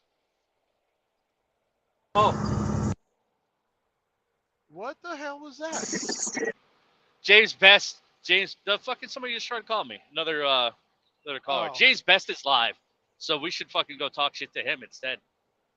Son of a bitch. I gotta meet him at the casino. I don't even watch him anymore. Oh, you don't like James Best anymore? Come on. No, I want to hear what he has to say for 3 hours. Be a good time. Let's see. Let's catch up on the comments, and then I think we're going to wrap it up. Give me a second. Let's see. I'm stupid because I gave up my authority. Who said that? Who said that? James Best. Oh, who cares, man? I thought we're talking about comments here. So you asked. No, you wanted to know what he's going to be talking about. I'm sure. Oh, we already know. We already sometime know. Tonight that'll be in there. Well, I can't wait to see what he has to say about me. I haven't heard from James Best in a while. I called him like 2 weeks ago. I'm on good terms with everybody, RD. I don't fuck off anybody except for Just Truck, and me and him will never be on good terms. So I just don't. I've thrown that one away. I forgot to tell you the story about meeting him. The Mats? Yeah, go ahead. You want to know? Yeah, sure. Go ahead. So we were at Matt's and we ran across them as me and Codename Narc and Quick and Terry. Oh, fucking Narc went to Matt's? Yeah, because he was going to show up there to confront James Best. And James Best pitched out, said, "Oh, my IRP." And it was Saturday when we were all there. So, yeah, for some reason, he couldn't get the match because his IRP was due. And it was Saturday, so I'm sure he went down there and took care of it. But, must have been the credit cards. No credit cards. Didn't have enough credit card limit to pay the $1,700. So we're wandering around, and all of a sudden, here's this clown up there. And I thought you liked JT, man. Come on. Dude, you and him were like peas and carrots. I know his story. You know his story? No, I wasn't. I was the only goddamn one on your side through that whole thing. Remember? I know that, but remember I put that up, and you're like, I know him. I remember watching him play football in the fucking early 2000s. No, I don't remember watching him play football, but I remember the story. It was in the papers and all that shit. I never told anybody this, but me and him were in Tucson, Arizona at the same exact time in 1998. I lived in Tucson, Arizona. Oh, yeah? I was about 3 blocks away from University of Arizona. I stayed out there for a summer with my high school friend and his sister. Oh, no shit, huh? Yeah, I lived there for just about 6 months. So we were literally in the same town at the same time back then. And back then, when I was fucking 18, I would have been like, yo, JT, I'll go on the drug run with you. Let's split the money. Let's fucking split it, dude. Yeah. You and me, let's team out to fucking Illinois and back. You would have wound up in prison because he'd have ratted you out. I would have never gotten caught because I'm fucking smarter than that. I'm not going to be doing 80 miles an hour when I'm hauling 75 pounds of fucking marijuana in the back of my truck. Right. I don't even know if the fucking Arizona plate on top of everything. Speed limit was 65. I think the speed limit in fucking Illinois was for that type of vehicle. Had to be lower than 55. That, right? 55. Yeah, I think he might have. I mean, that's just dumb. Just doing 80. Dumb. That was one of the reasons I thought he had done that more than once, because it wasn't his first time on that run. Like, this is something that I think he would just do in the summer, in between semesters for money. Like, he wouldn't just do a job or anything. Because, like, he might have just gotten caught the last time, but he was a junior when it happened. So, you really think he wasn't doing that the whole time he was there? No, I do think I'm sure he was. I'm sure it was. I'm sure. I mean, it shows good hustle. Anyway, this little story is he goes ran across him. So Quick's talking to him, and everybody's talking to him. Who are you? Who are you? Who are you? And then his wife looks at me and is like, "So, and who are you?" And I'm like, "I'm the one from Arizona." Ew, what was the look? What was the look on that face? Holy I don't know. Shit. He come over and he's like, hey, and shook my hand and shit. Wow. And then he fucking turned around and ran off, because that's what he always says to me. He always says when I'm giving him shit in these fucking comments, he's like, "How's Arizona?" And I'm like, "It's fine. You should come on out." We Yeah. can fucking dig a hole out in the desert. Ew, we can't come back. I got a guy that's got a fucking. I know a guy that's got a backhoe. Dude, when I was living out there, I worked at a gravel pit that was about 10 miles outside of town on the I think it was on the southeast side of Tucson. It was called Downey Gravel and something or other, and they're still there. I checked them out a while ago. Yeah. The company's still there. I had for the summer, it's fucking summer heat, bro. They put me in. I didn't have a CDL yet, right? But I told them I knew how to operate equipment because I did. I could drive anything and I could operate a bulldozer, bucket loader, excavator by the time I was fucking 13. So I just walk in there and I'm like, yeah, I could do all this stuff if you want to hire me on as a summer hand or whatever. They bring me in for like $8 an hour. They put me in a fucking like a 1960 something Mack with no suspension, just tires and double stick shifters. I had no idea how to shift any of that shit. I had to figure that out. That was fun. Twin I was stick, like, them are fun. twin stick, yeah. And the month there was no fucking the shifting diagram was gone, so I had to like figure out how to. And I'm driving on like dirt roads anyway, so I don't need to be going a million miles an hour. But the only job I had was to drive like a mile and a half out to where they were sourcing the gravel, and bring it back to the plant where they did all the silt, the sorting and the rock sorting and the gravel making and all that. So they had this like ancient Caterpillar bucket loader. It was so big, I took 2 scoops to fill the truck, and it had the worst hydraulic leaks in the motherfucker. So it would always be like you had to continually raise it over and over and over again so it wouldn't like fall on the truck because the leak on the thing was so bad they would just fill it with 5-gallon barrels every day. I'm like, no, how about you guys just fix the fucking cylinder and call it a day, please? Like, this thing is dangerous. It still works. Don't fix it if it ain't broke. I'm sure, but it was leaking like a sieve, man. Like, they were going through 5 gallons a day of hydraulic oil. So, yeah, it was not a fun time. But they're like, don't leave it running because you'll run out of hydraulic fluid. So I had to shut it off every round trip. I'm like, oh, okay. This whatever. Fucking place. Oh, you getting lost? Getting lost driving around? What I was doing, I was looking for a place where I stopped the last trip I made on this route because I thought it was here, but it ain't. Where I stopped and spent the night, took a nap. I don't need to do that tonight because there ain't gonna be no one in the truck stops really. I don't think so. But, just me, the guy that's stuck on the road without a fucking load, like an idiot, trying to find. I might stop in the casino up here. I don't know. I haven't decided yet. I got $300. I want to got a load, and I got to. That must be fucking nice. And then I got that's reload, wonderful. And then I got to reload tomorrow. Shit. I guess I gotta fucking call your company to dispatch my ass. Then I'll be running all the time. I don't have to do nothing. Well, that's what I'm saying. And I only have to go from Wisconsin to North Carolina and back. I'll do that 4 times. Yeah, no, I don't do North Carolina. But I thought that's what you said the loads were, Wisconsin to North Carolina. No, I said that's what I did. That load, and then the next week it was only 250. Anyway, let me tell you, I taught myself at a job that had an old truck. It was like their first ever truck, and they still had it around.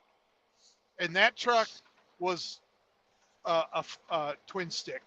And I used to go out there in the yard at night. I worked nights loading trucks at this place, and I would go out there and fuck around with that truck, teaching myself how to drive twin stick. Yeah, I did. Yep. So I taught myself how to drive a twin stick.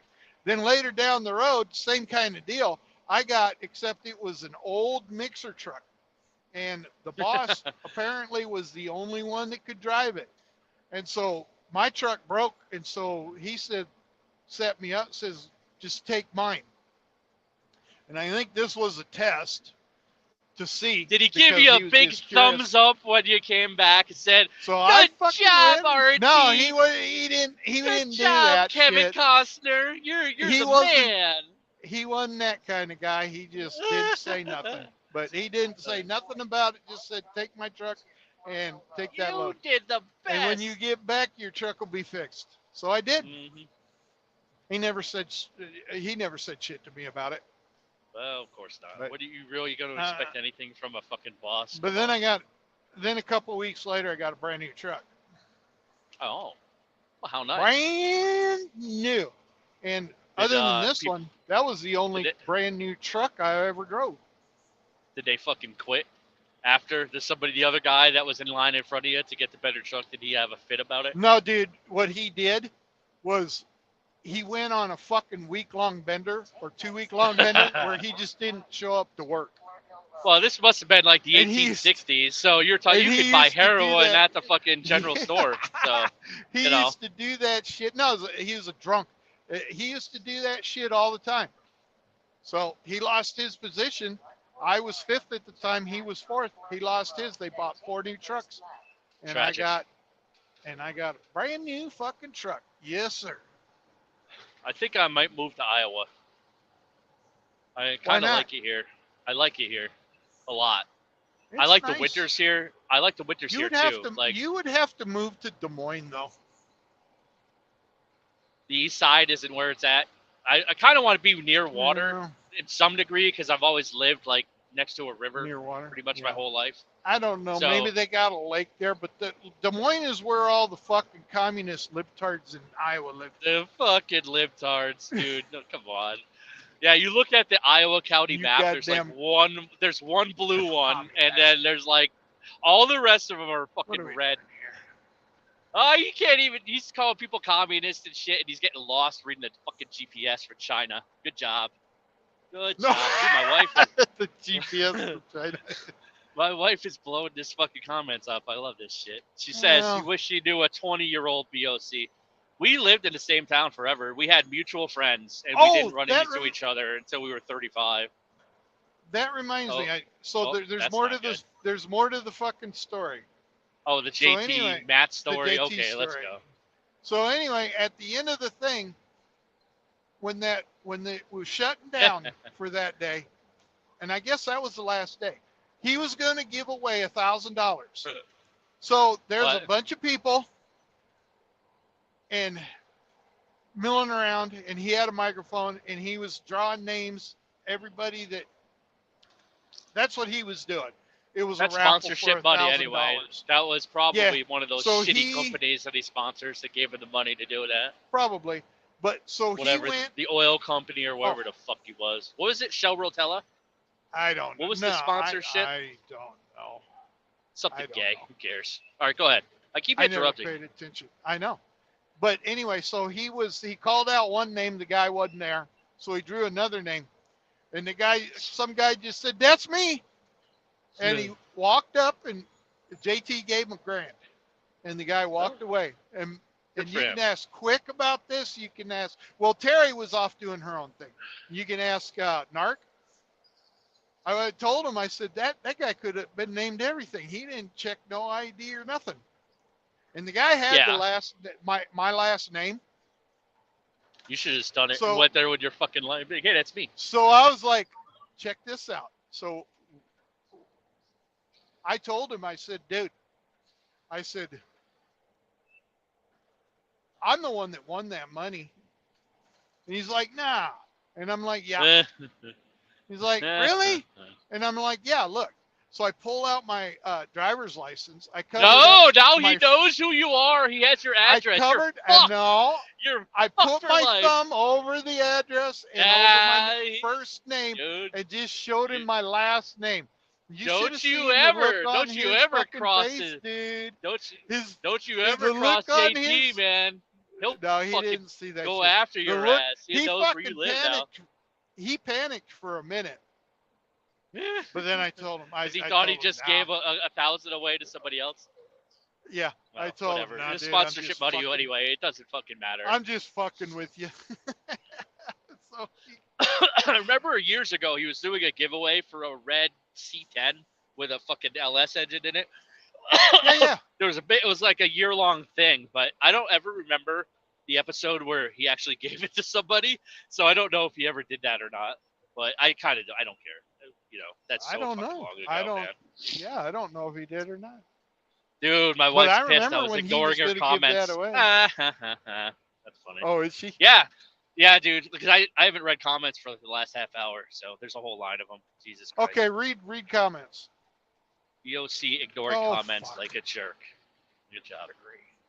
Putting me in fucking trouble with my fucking wife because I'm not reading the comments. It's safer to tow job. What? Probably better if he doesn't read the comments while driving. What? Do you know who I am, dude? Do you even fucking know who I am? Do you think I She care? made me. Well, Yeah, I don't know. That was six separate Tyrannus that said that. He don't know that I'm an outlaw, bro. Straight outlaw. I don't care. Don't give a fuck. We're good. Comment. Squeaky seat. Hey, it's cheap. Cheap as fuck. Oh, she was going off today. She's trying to get my attention. Blah blah blah. Heading to 4-4. What? Wonder what RD, this guy's doing. He pulled in the guy. She says that you know your shit. She said that RD knows his shit. So apparently something you were saying in the last half hour. Yeah, you were saying something rolls. correct. Yeah, I don't know about rolls, but poison. That might be what it was. Poison's I will just shit on beds. That's fucking funny, dude. I have shit on beds before. Let's see here. Classy. RD shaking hands with danger. Who were you talking shit with then? I don't remember. It's been so many people you shit talked in this conversation. I can't even recall. He's talking about JT. Yeah, dude. JT is not even in our community anymore. So like, he don't care what any of us do. None of us care what he does anymore. Like that. When he stopped coming around to like everybody's live feeds and just talking shit, like nobody fucking talked about him anymore. His problem was always that he had to be a fucking Billy Badass and try and fucking, prove something to everybody and come in here like just talk shit to everybody. Like, buddy, like you're the biggest fake ever. The fuck out of here. Nobody respects you. I guess he finally got the message because he just stopped showing up to everybody's shit. He doesn't fuck with James Best anymore either. No, he used to he wanted to try and be cool with everybody. But I don't know. Is he even? Last I heard, that he was going to sell his truck and. I don't know. Don't care. Go off and start. No idea. His money's now is just revenue from YouTube anyway and sponsorships. So like the trucking is basically just content. That's what his money's always been, dude. I know. Buying that fucking house on the trucking he was doing. We know. There's a whole bunch of shady shit where he got his money from back then, but I'm not talking about it anymore. Just don't care. I'm not talking about it. Carlos Danger is my name. That was my fucking convoy name back in the day. I had to make a Danger. I had to make a fake account. That is so fucking gay. Yeah, I stole that from Anthony Weiner. That was the name he used online to fucking to chat with fucking girls and shit, so his wife would never find out. Real scumbag shit. So I'm like, oh, Carlos Danger is hilarious. It was on what was that show with John Oliver? The John Oliver show. Like he just shit on fucking Anthony Weiner for like 5 minutes straight about using the name Carlos Danger to talk to fucking girls online so his wife wouldn't find out. Of all the things. What a stupid thing. So I found it appropriate when I was doing some fuck shit with the GPS and stuff for Convoy. Because I used to fuck Convoy over hardcore on detention. And they finally caught me because I was using a fake GPS system with a phone that had the Convoy app. They finally caught on. I remember you talking about it. Yeah, they finally got me. But, I made so much money off them it didn't matter. So I think I only hauled one, maybe 2 loads for Convoy, bro. They're not the best. Like they were only good in my area because they were paying very well on Niagara loads, all my local Niagara deliveries, and that's really all I ever used them for. They were never good for anything else. But I hauled you would always be able to. I hauled a load of. Shit, I don't even remember. Cheese dicks. Like. Bricks? I think bricks. What the fuck was that pothole? Holy shit. Or mulch? Some shit like that. It didn't pay very good. It was at the very beginning of COVID. And I did that for a few times until Spectre helped me out and hooked me up with that stuff Uber going freight. from that Uber stuff. Yeah. from I always Edwardsville loved. to Edwardsville I to know, Utah, man. and we I ran always the loved. shit out of that, man. I know, but I always loved how that was made out to be like, I only get this because I have a special relationship with Uber, and like they're literally posting the same fucking loads that he's doing every single day because they were going out Right, every but single day. right, You know, but maybe we the got rate was better than what we they got posted it first for. crack at him Yes, though, I'm sure, because but still, we were talking to the account manager every day, Frick and killed the the account guy. manager was the account manager was emailing us the loads I know. before they would post them. I get it. I get it. But it was made out to be So- such a big fucking deal, and I'm like, bro, it's And then spot they- market and freight. then they- It's not a contract, okay? Yeah, You know, it's and not then that big of a James- deal. James Best got in on it. Oh, he was doing that shit too? What an idiot. Did one load, ran his mouth. The next thing you know, they fired the manager on it. I can't even remember her name. And Wait. So that was James it. We had Best, no more of that shit. He 'Cause caused. they- 'cause they like, what he's saying, dedicated he it ran to it. somebody. Hold on. I get that. Wait, hold on. Go back. He ran his mouth at the shipper or pickup or something, or what? Or you're saying online? and No, they found on it? fucking YouTube. Told every talking goddamn shit about buddy it? exactly what we were doing. Oh, because it was supposed to be behind the scenes kind of thing. Because it was only that Right. account manager working with And Spark then- Direct. And then the next thing you know, I got you. I understand. someone So they had- found it, and yeah, someone snitched bid them on it. out. someone bid on it and got that fucking was- it was- contract out from under us. Well, I mean, the truth is, man, anybody can bid on any of those dedicated lanes. You don't have to be anybody special, you know. Yeah, And if your but- rate is going to beat somebody that has been doing it But when for you- the last but- 3 But months, when you find out, hey, we were doing this, and this is what we did, exactly what we did, you know, it's like great. my wife says, "Oh, And that's poor back James when he Best." was getting like 1,000 people or whatever in his fucking live feeds and shit, you know. Yeah. Listen to this. She says, Shit James bag. Best is only good for one load. That's not That's- nice, wife. She says that shit about James It's Best. fucking true though. Oh, come on. James is all right. It's true. He's a fucking loudmouth. You have to just get past the point that he's going to shit talk you because, like, if anybody has any right to be angry about anything James Best has ever done to them, I'm fucking top of the list. And I've forgiven the motherfucker. I just don't, it doesn't bother me. Oh, I anymore. just All I right. just don't give Listen. a fuck. Listen, about the man. dude Let me tell anymore. you. It doesn't don't mean Oh, shit to me. come on. If we all went to the casino together, you'd have the best time. And you fucking know it. You know it. You're saying that I'd probably fucking punch him in his fucking mouth. shit. Oh, no, you wouldn't. Not a chance that would occur. Like, even when we all went out to Vegas, I avoided everybody. Well, no, because there I just isn't. didn't want to talk to There anybody. is definitely a chance that would occur. You're actually going to punch him in the face. Come on. No, No, I don't but believe that. I mean, there's a chance it would happen if we were ever in a casino together. Well, if you got drunk and got fucked up and did stupid Now- shit, yeah. Anybody could say the wrong word and fucking trigger a fist fight. Before, nah, but now I ain't got no use for the motherfucker. No use. Well, I mean, come on, man. Do we ever really have a use for another person other than, like, just, you know, So what There's that always a- means is that's an old saying. what It does that means what does that mean? I don't. I got want no nothing use to do for with you? this motherfucker. Period. No matter what. Period. Yeah. Interesting. I ain't got no use for you. That's funny because my uncle said that to me once, and I didn't know what he meant. Well, there I you thought go. I thought he meant for that day because I was fucking with him.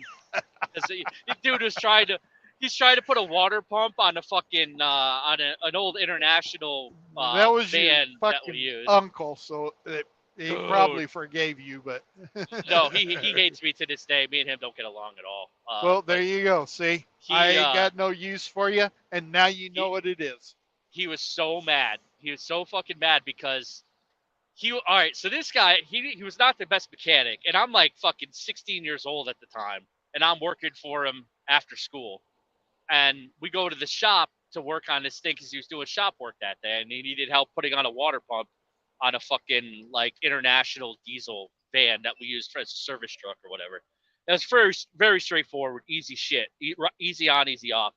But he fucking laid into me because I wouldn't put, you know, on a water pump, you have like the long screws that go all the way into the block, and then some of them are shorter. So it had 2 long screws that the holes were already sealed that go into the block. Like there's nothing that's going to come out. There's no water that's going to come out of there. The drill holes for the fucking water pump were independent of the canals for the coolant. Do you understand what I'm saying when I say that? Does that make sense or no?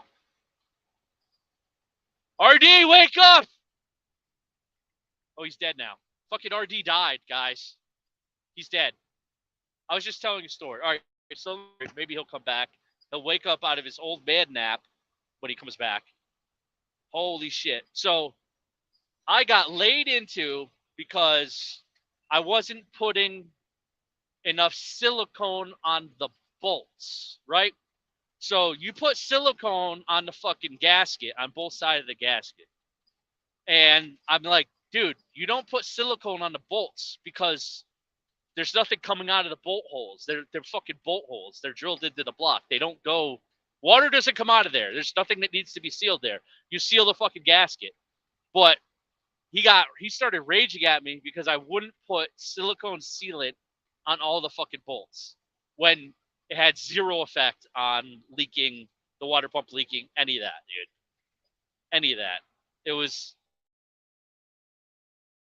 one of the worst experiences I had because it almost came down to a fist fight. And then years later, I would almost throw a fucking shovel at his head after we got into another fight. So that's another day. But I've never seen somebody so sure that they were right about something only to be fucking ass backwards wrong 100%. And the more I kept telling him he's fucking wrong, then he finally just says to me, I got no use for you. You can go home.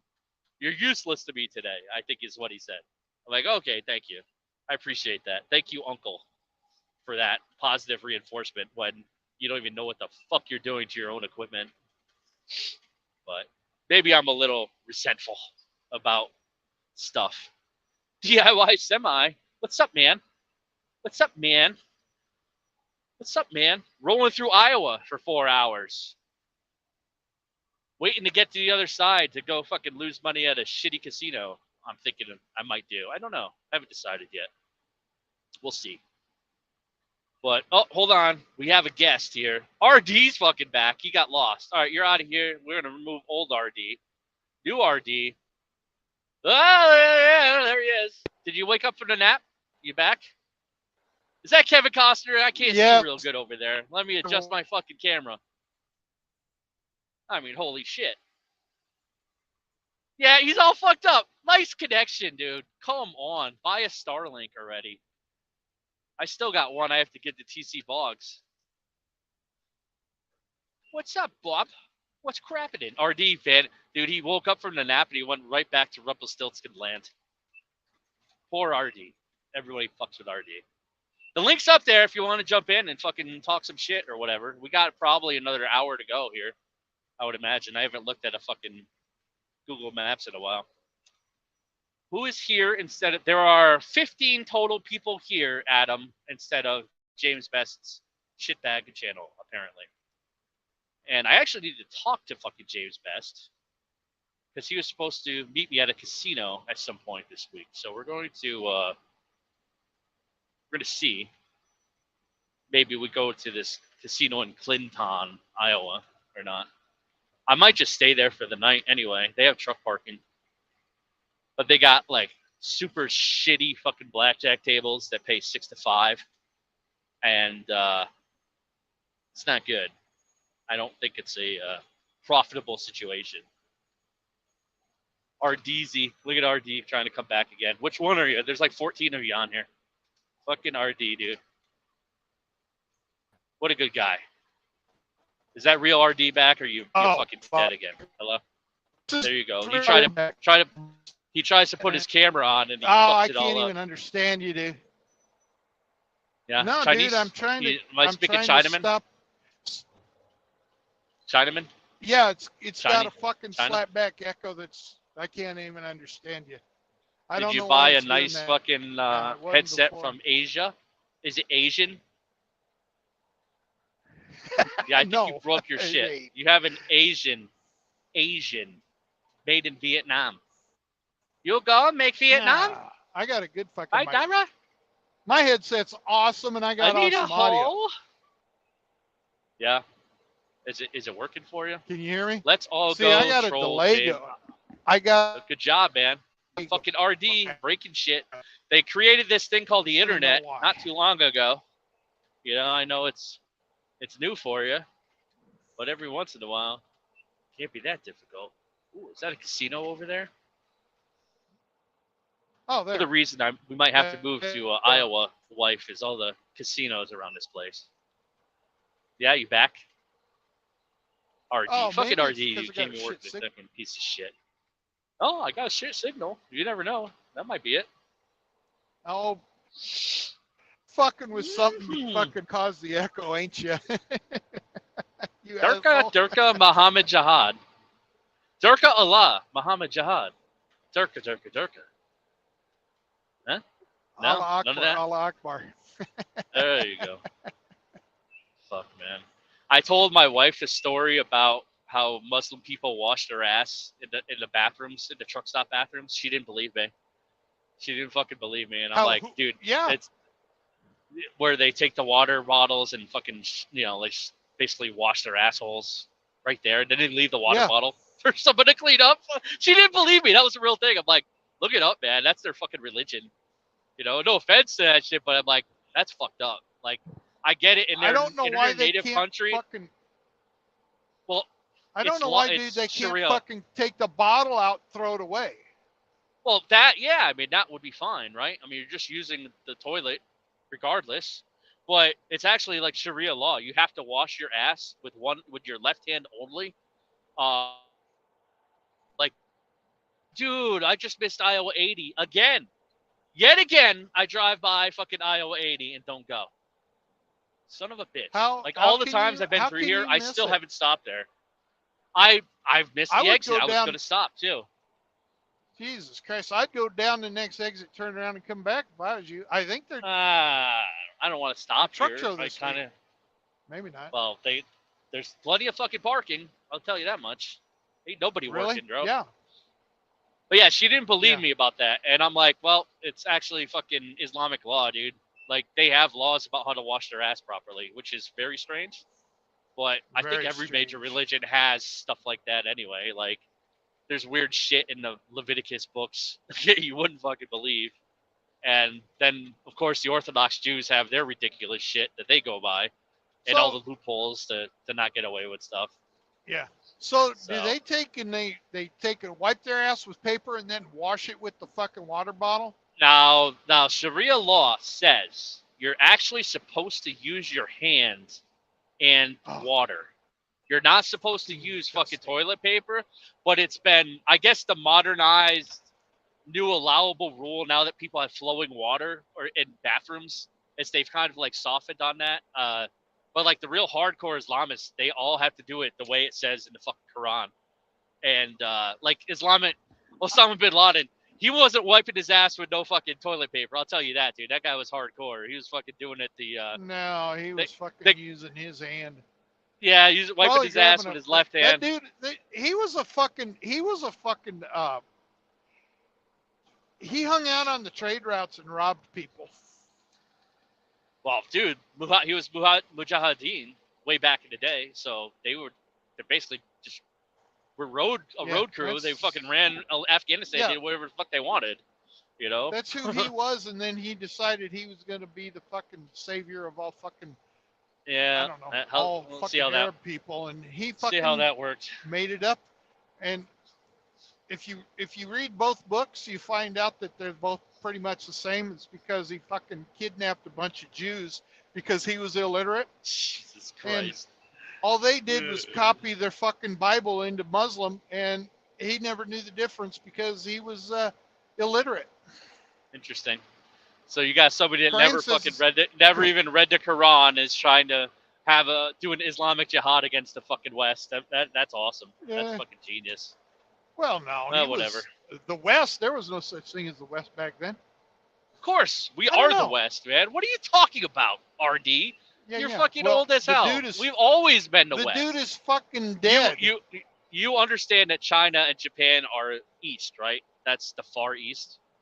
Can we get basic Shut the geographical? fuck No, up. I just want to clear this up because you understand that on the globe, well, it is a circle, it's a sphere, right? But the meridian line is like right in the Pacific Ocean, not too far from the east coast of fucking Japan, right? So that means that the day starts on that side over there. So they're always ahead. They're always east because that's the way the sun rises. You Yes, you I knew know. that, right? I mean, come on, Yes. RD. You're killing me over here. I'm trying to use my I'm trying to use my fucking freshman college education to explain that to you, by the way. And you should have learned that shit in high school anyway. No, that's why they called it Western civilization. You know that? Like they had those classes in high school. Maybe Probably junior when- high. Yeah, junior high, Western Civ. That was a mandatory social studies class because everybody got to know the fucking globe. They don't even probably do that shit anymore. They're too busy probably doing like gender studies at junior high and stuff like that. Worthless shit. Yeah. So that now you nobody got to needs go to to fucking know college to about. learn this. Now you got to go to college to learn the shit I learned in fucking junior high. Well, yeah, pretty much. You know, I split it up. I didn't go for years. And then I went back. Do I have to go fucking up this one? Shit. I don't even know. And I'm not going to bring my map up either. Moline. Yeah. What are you doing? You gonna go fucking drop in on James Best and hang out? Yeah, and shit? we were supposed to go to the casino. He was supposed to meet me at this place in Clinton, whatever the fuck. So For I real? should probably. Oh yeah, that's why I was just gonna. I was gonna spring it on him, but we had talked about it like a week and a half ago that I'm gonna be coming. If I'm coming through Iowa, we'll go to the fucking casino. Because Well, tell this him- guy Trucks went to that same place too, and he won like Tell him- $900. I'm like, well, maybe I'll get lucky. Oh yeah. Tell him that goddamn codename Narc is with you. You'll never see him. Oh, they don't get along. No. I don't. Does anybody get along with Mike Mechanic though? Like he kind of just he picks people to fuck with Fuck and yeah, I stays hung on out them with for him life. for a full you know? day. He's pretty cool. Ate dinner. Yeah, I think No, he's he's all okay. right. I think I like him. he needs to like have some kind of mitigating factor. I think he needs like a voice in his ear when to like back off. You know, like you need somebody to tell him, okay, that's enough. But the problem is he had somebody Maybe. like Hensley telling him for the last fucking year, oh yeah, keep going, do this. Yeah, you're good. Yeah, man, keep going. You know, like when he gets on people's necks about fuck shit, like I think that's cool. But at a certain point, you're just beating a fucking dead horse, man. And it's just what more could you say, really? I don't know. Just start at the beginning, I guess. Oh, go Seems over like again. that's what he does. Yeah, like here, this is what I- happened 3 years I ago, know. and he has a whole fucking list of shit All I about know everybody. is this: it pisses them guys off to no end. Oh, it did. It used to piss local guy off. He wanted to kill him. He found out he did a Yeah. whole full-on background check on Mike, and that's not even his first name. I guess it's like his middle name or something. But whatever. He wanted to go after him. He wanted to fucking go after him for real. And I'm like, because he was doing all Local that guy, Dunkin' yeah. Donuts. Yeah, what? Yeah, local. what's He's he a gonna brave fucking motherfucker, do? right? Yeah, but he did get unfairly fucking handled. Like as much as I hate local guy, he got fucked on that shit because you can say what you want. The dude ain't a fucking pedophile because he's going into Dunkin' Donuts and saying nice things and flirting with girls. Like if I were that kind of guy, and I'm not, and never have been, like I don't even really see anything wrong with that. Like you're seeing the same fucking server every day. You would think you'd be on like a first name basis with the person, especially if you're tipping them and what have you, I right? don't know. Was he But trying to- to get something going on though? Because according to when there's they no- were talking to them girls in that There's fucking no donut, chance. that's what They didn't want said nothing he to was do with him. creepy as fuck.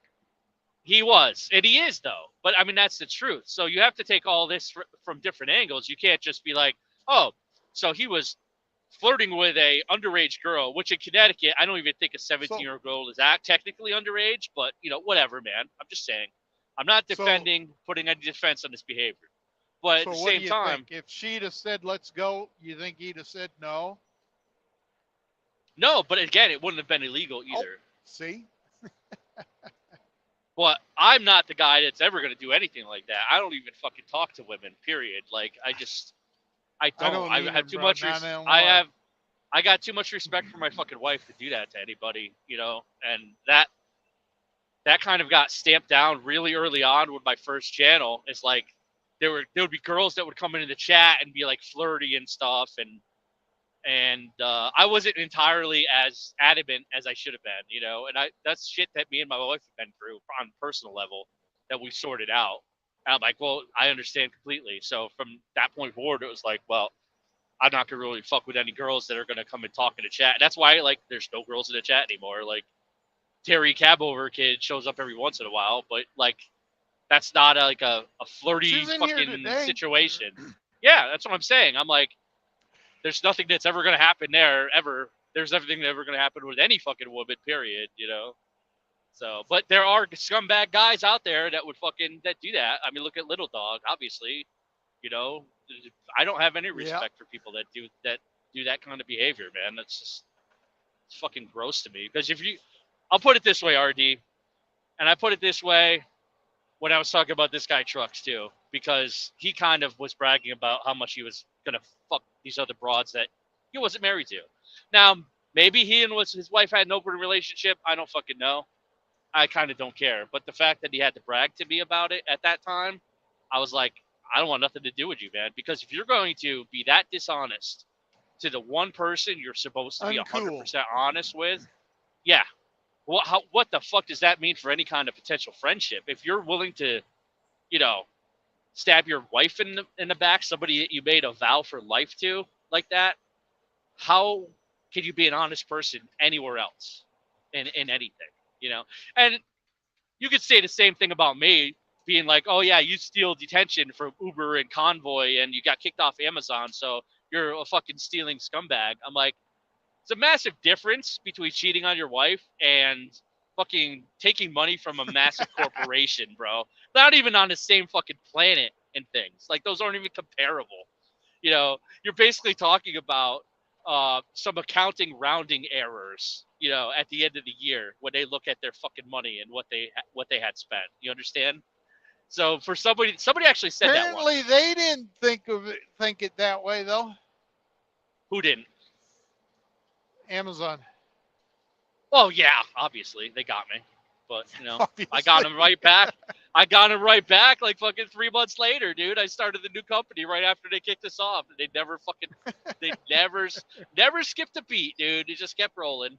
We ran on there. We ran a few spot loads, got put on contracts after 30 days to go. It was and that was that. Oh, here's a casino. That's got to be a shitty ass casino. Amazon. That fucking Amazon is the bane of my existence, bro. Rhythm City Casino. I can't imagine. Brigham City. Well, that's what it says. There's a whole bunch of truck parking there too. I should have gone to that one. Maybe they had better blackjack than that. Who the fuck knows? Oh, let's see. Fucking some of these guys online are worse than women. Yeah, that is true. That is true. Fucking scumbags. My wife is always telling me, like, women are fucking scumbags too. There's a lot more female scumbags because they don't give a fuck if somebody's married. They actually look at that as an asset. So who knows? You got to be on your guard, man. Somebody's always trying to fuck with you. Poison, how did BOC get out of the house without a chaperone? That's fucking great. Good one. I have a chaperone. She's fucking sitting right here, dude. There. She's sleeping. She had some truck stop pizza. She's passed out. She's having a good time. I think I'm going to stop at this area. Find out what the fuck me and James Best are supposed to be doing. Go to casino or not. RD. That's what I think I'm going to do. Are you dead again? Fucking RD. Passed out again. I'm behind, but Iowa No, 80 I'm sucks. here. You can't. Your goddamn signal is. You sound like a goddamn robot. I have 5 bars of 5G, bro. 5 fucking Well, bars so of do 5G. I. 5G. It must be your. Five. It must be your phone Yeah. So fucking coming in crooked. hot. I'm fucking Coming in hot in this motherfucker. Should I just jump right into the fucking See, there spot? you Going 50? You're You think we're good? digitizing again. All right. Well, I'm stopping here anyway. So Oh yeah, I'm losing my signal. it's your fault, you fuck. You're breaking everything. That's what it. We're parking here for a second. All right, RD. When you catch No, up, you lost What? your signal, motherfucker. You got No. the fucking wheel of death Nobody's going. saying that. Uh-huh. No, I don't. It's you. RD is gone. That's what it says. All right. Either way, it's been a pleasure. Thank you for participating in this 4-hour live stream. Literally exactly 4 Are you hours. back? Are you back? I'm back, but I'm fucking getting off the goddamn thing. I got to go find out what I'm doing tonight. You just lost your goddamn signal. No, it's still running. No, 3 it hours, wasn't. 59 minutes, 49 you minutes. had Seconds. you had the fucking wheel of death going. Oh, Ask okay. anybody. All right, you got me. I have the wheel of death, but all right, I got to go. I'm out. All right, But, later, dude, bro. thank you for participating for such a long time. It was a very good There conversation. you go. I appreciate it. Take it easy, man. All right, We'll brother. catch you Catch later. up with you. Yep, you know it. All right, peace.